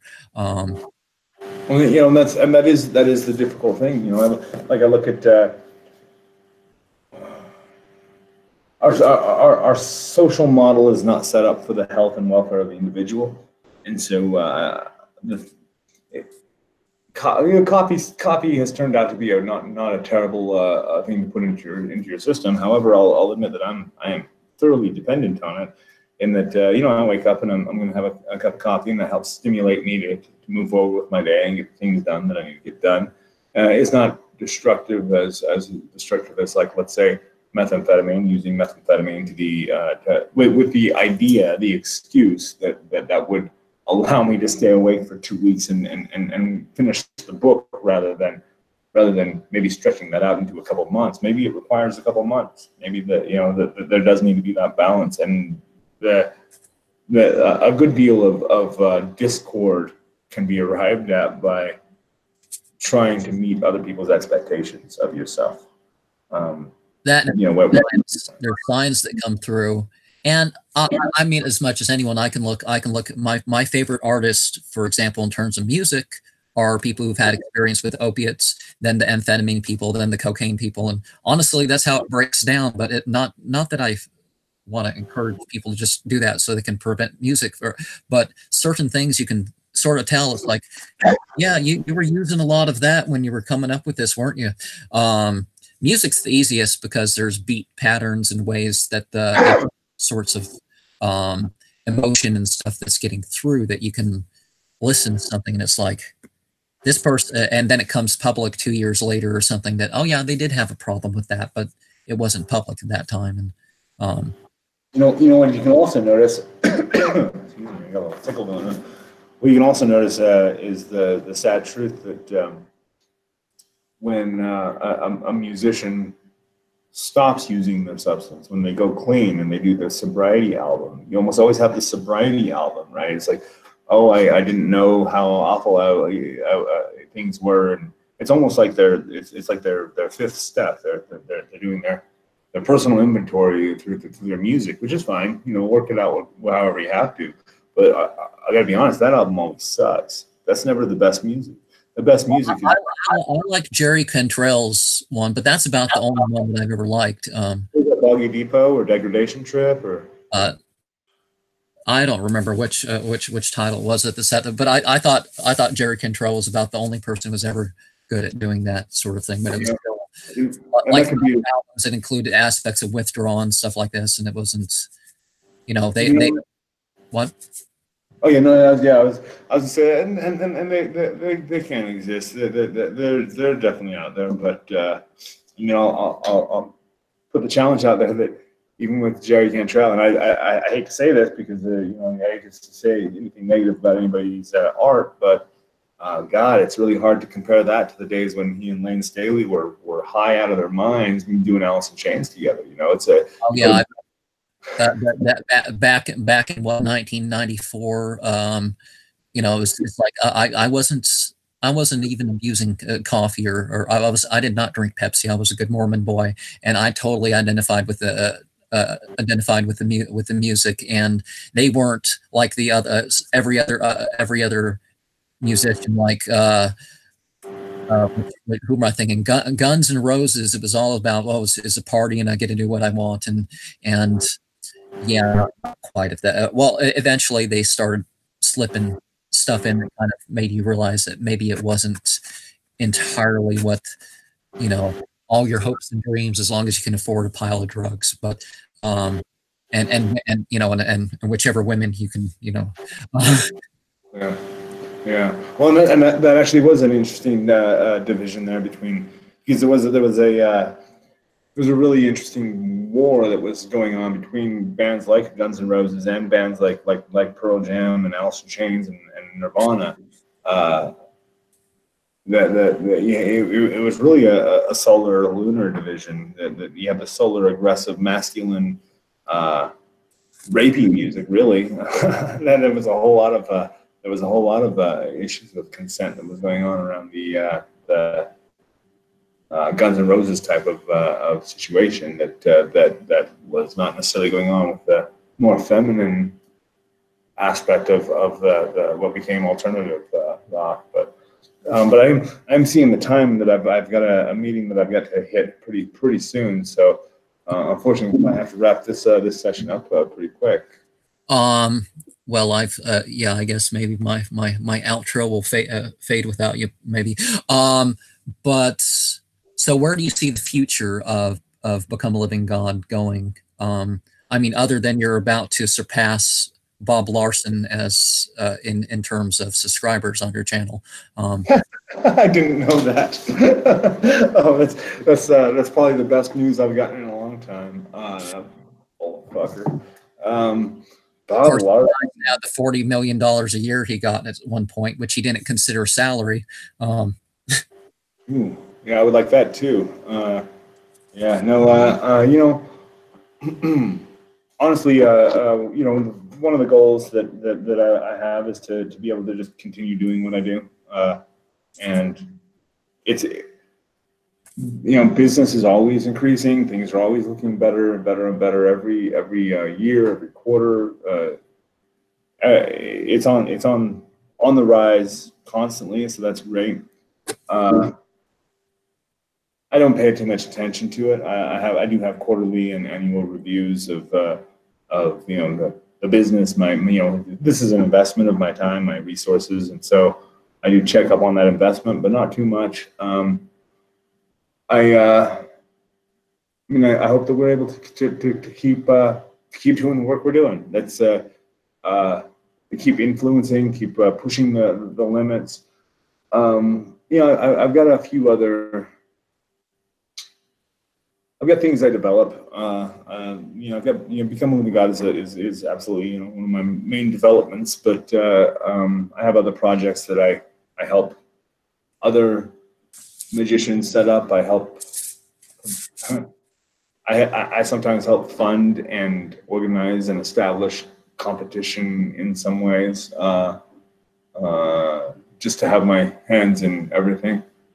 So there are going to be some interesting things that come up. I think that at some point, I mean, I'm probably just going to have to drop the charade and just go full on cult leader, you know, just set up a temple somewhere and seclude ourselves from the rest of reality and create our own existence. I don't know if that's a realistic thing that's going to happen or just another fantasy, but that would be. It seems like the next logical step is to diverge from this default altogether.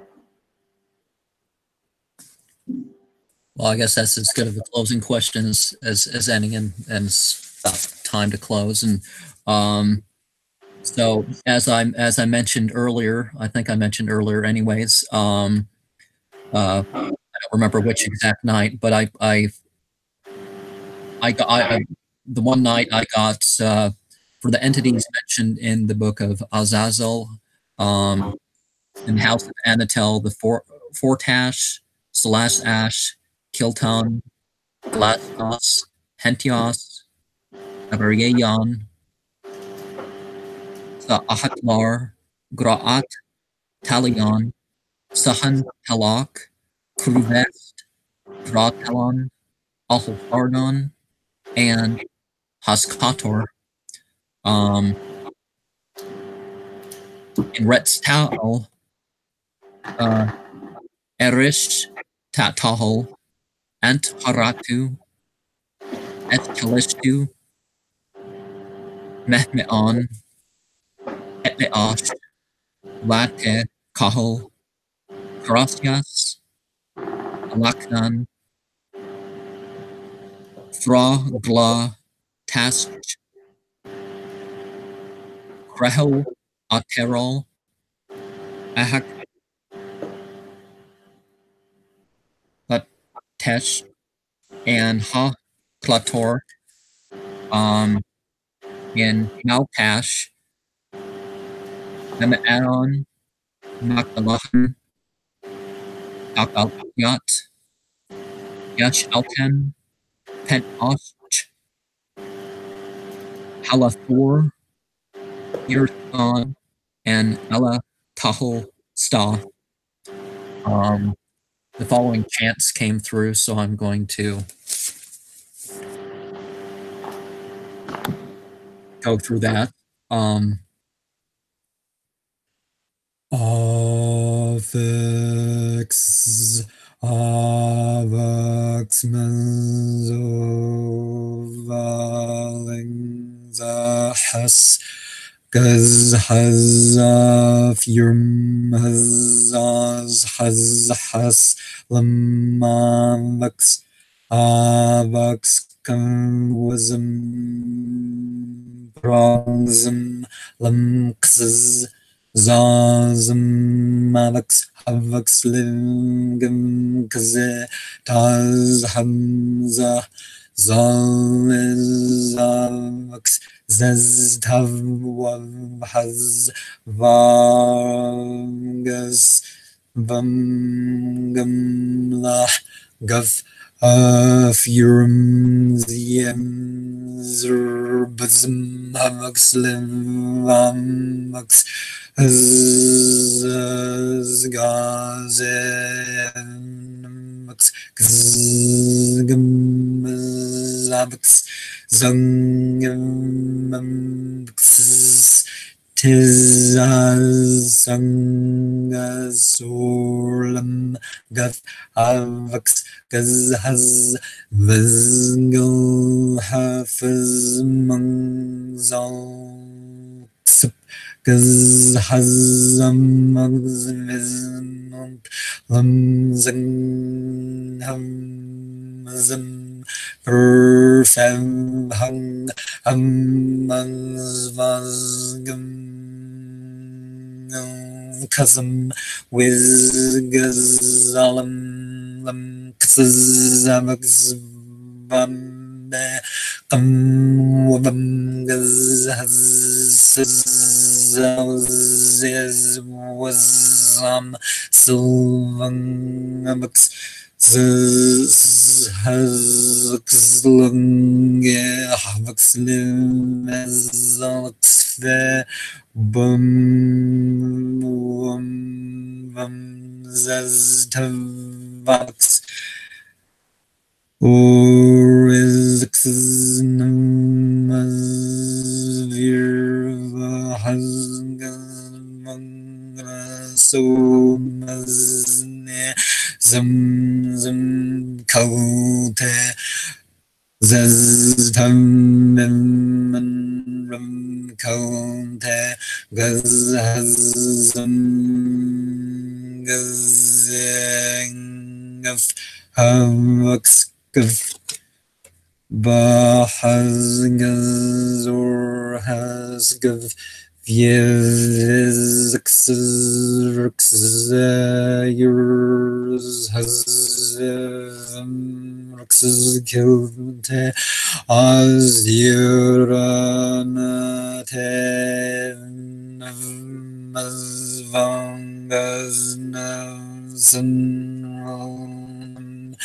Tamurkskantangas, Hazyurmat, Vangola, Hazaz, Vangrapasu, Afaz, Wavazam, Vigmangam, Kote, Kote, Vangas, Gazhaz, Pasil, Hazza, Kazgam, Zangat, Zaz, Pagasam, Lam, Zam, Kante Humbik Vungam Wilta Sazgas Huxes Vummangas Kilte Orexes Mazapivizong Vizau Vilismas Kiltingam Suspensangmachas Alexes Sebangel Erzachas Kiltilmses Rumgas Hazavas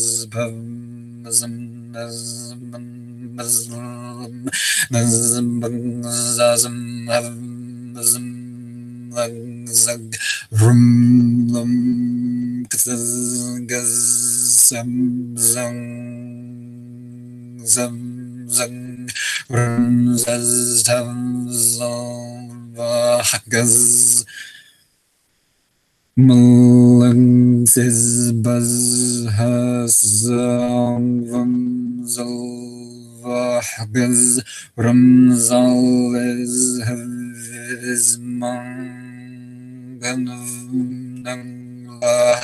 Kazas Havaxliv Ramlam Kazas Hazmaz Sizazang Son Sle Vangaz Furum Yamming Sazma Vexpaz Bunvam Rum Zazgaz Sahangaz Evnerv Havaxlim Kavmuzram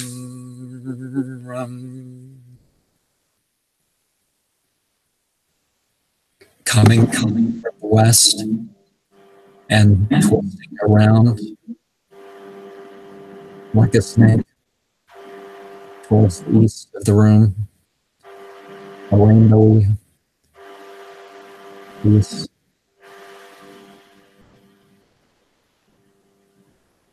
In a room that has grown to a black square. I saw glimpses of it. And on the ceiling, double-edged writing. I mean, in between a ridge was writing face outward. And the writing in Aramea was in the east. Gur. In the south. Nur. In the west. Shlud. And in the north. Gul. And filling the room in little black and white little specks, like forming a mountain in the middle, with blue wings, sort of hominid, a more goat-like head, yellow claws, so 10 and 10, and 100 horns. And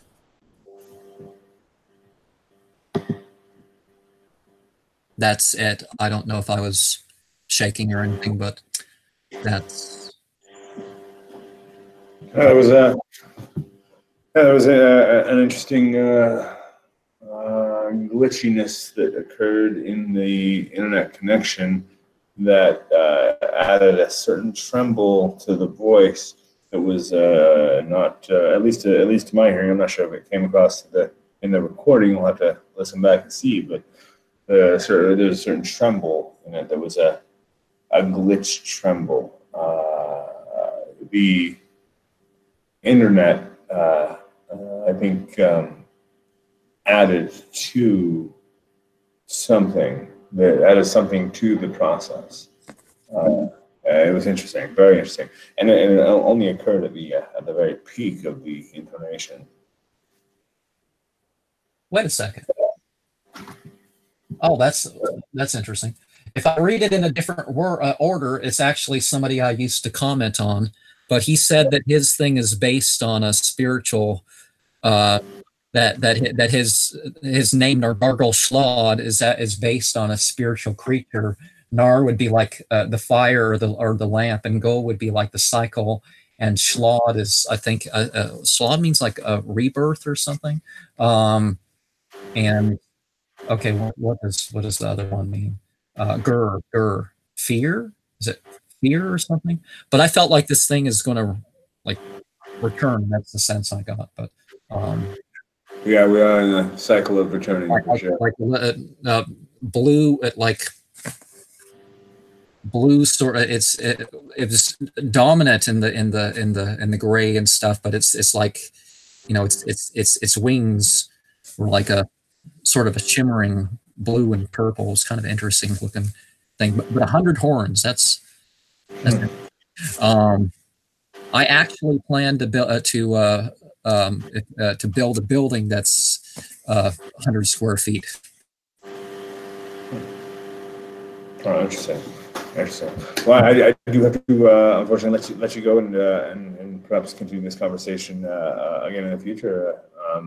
Feel free to hit me up, and we'll schedule something for next time, and yeah, call it done for this time. Leave my meeting.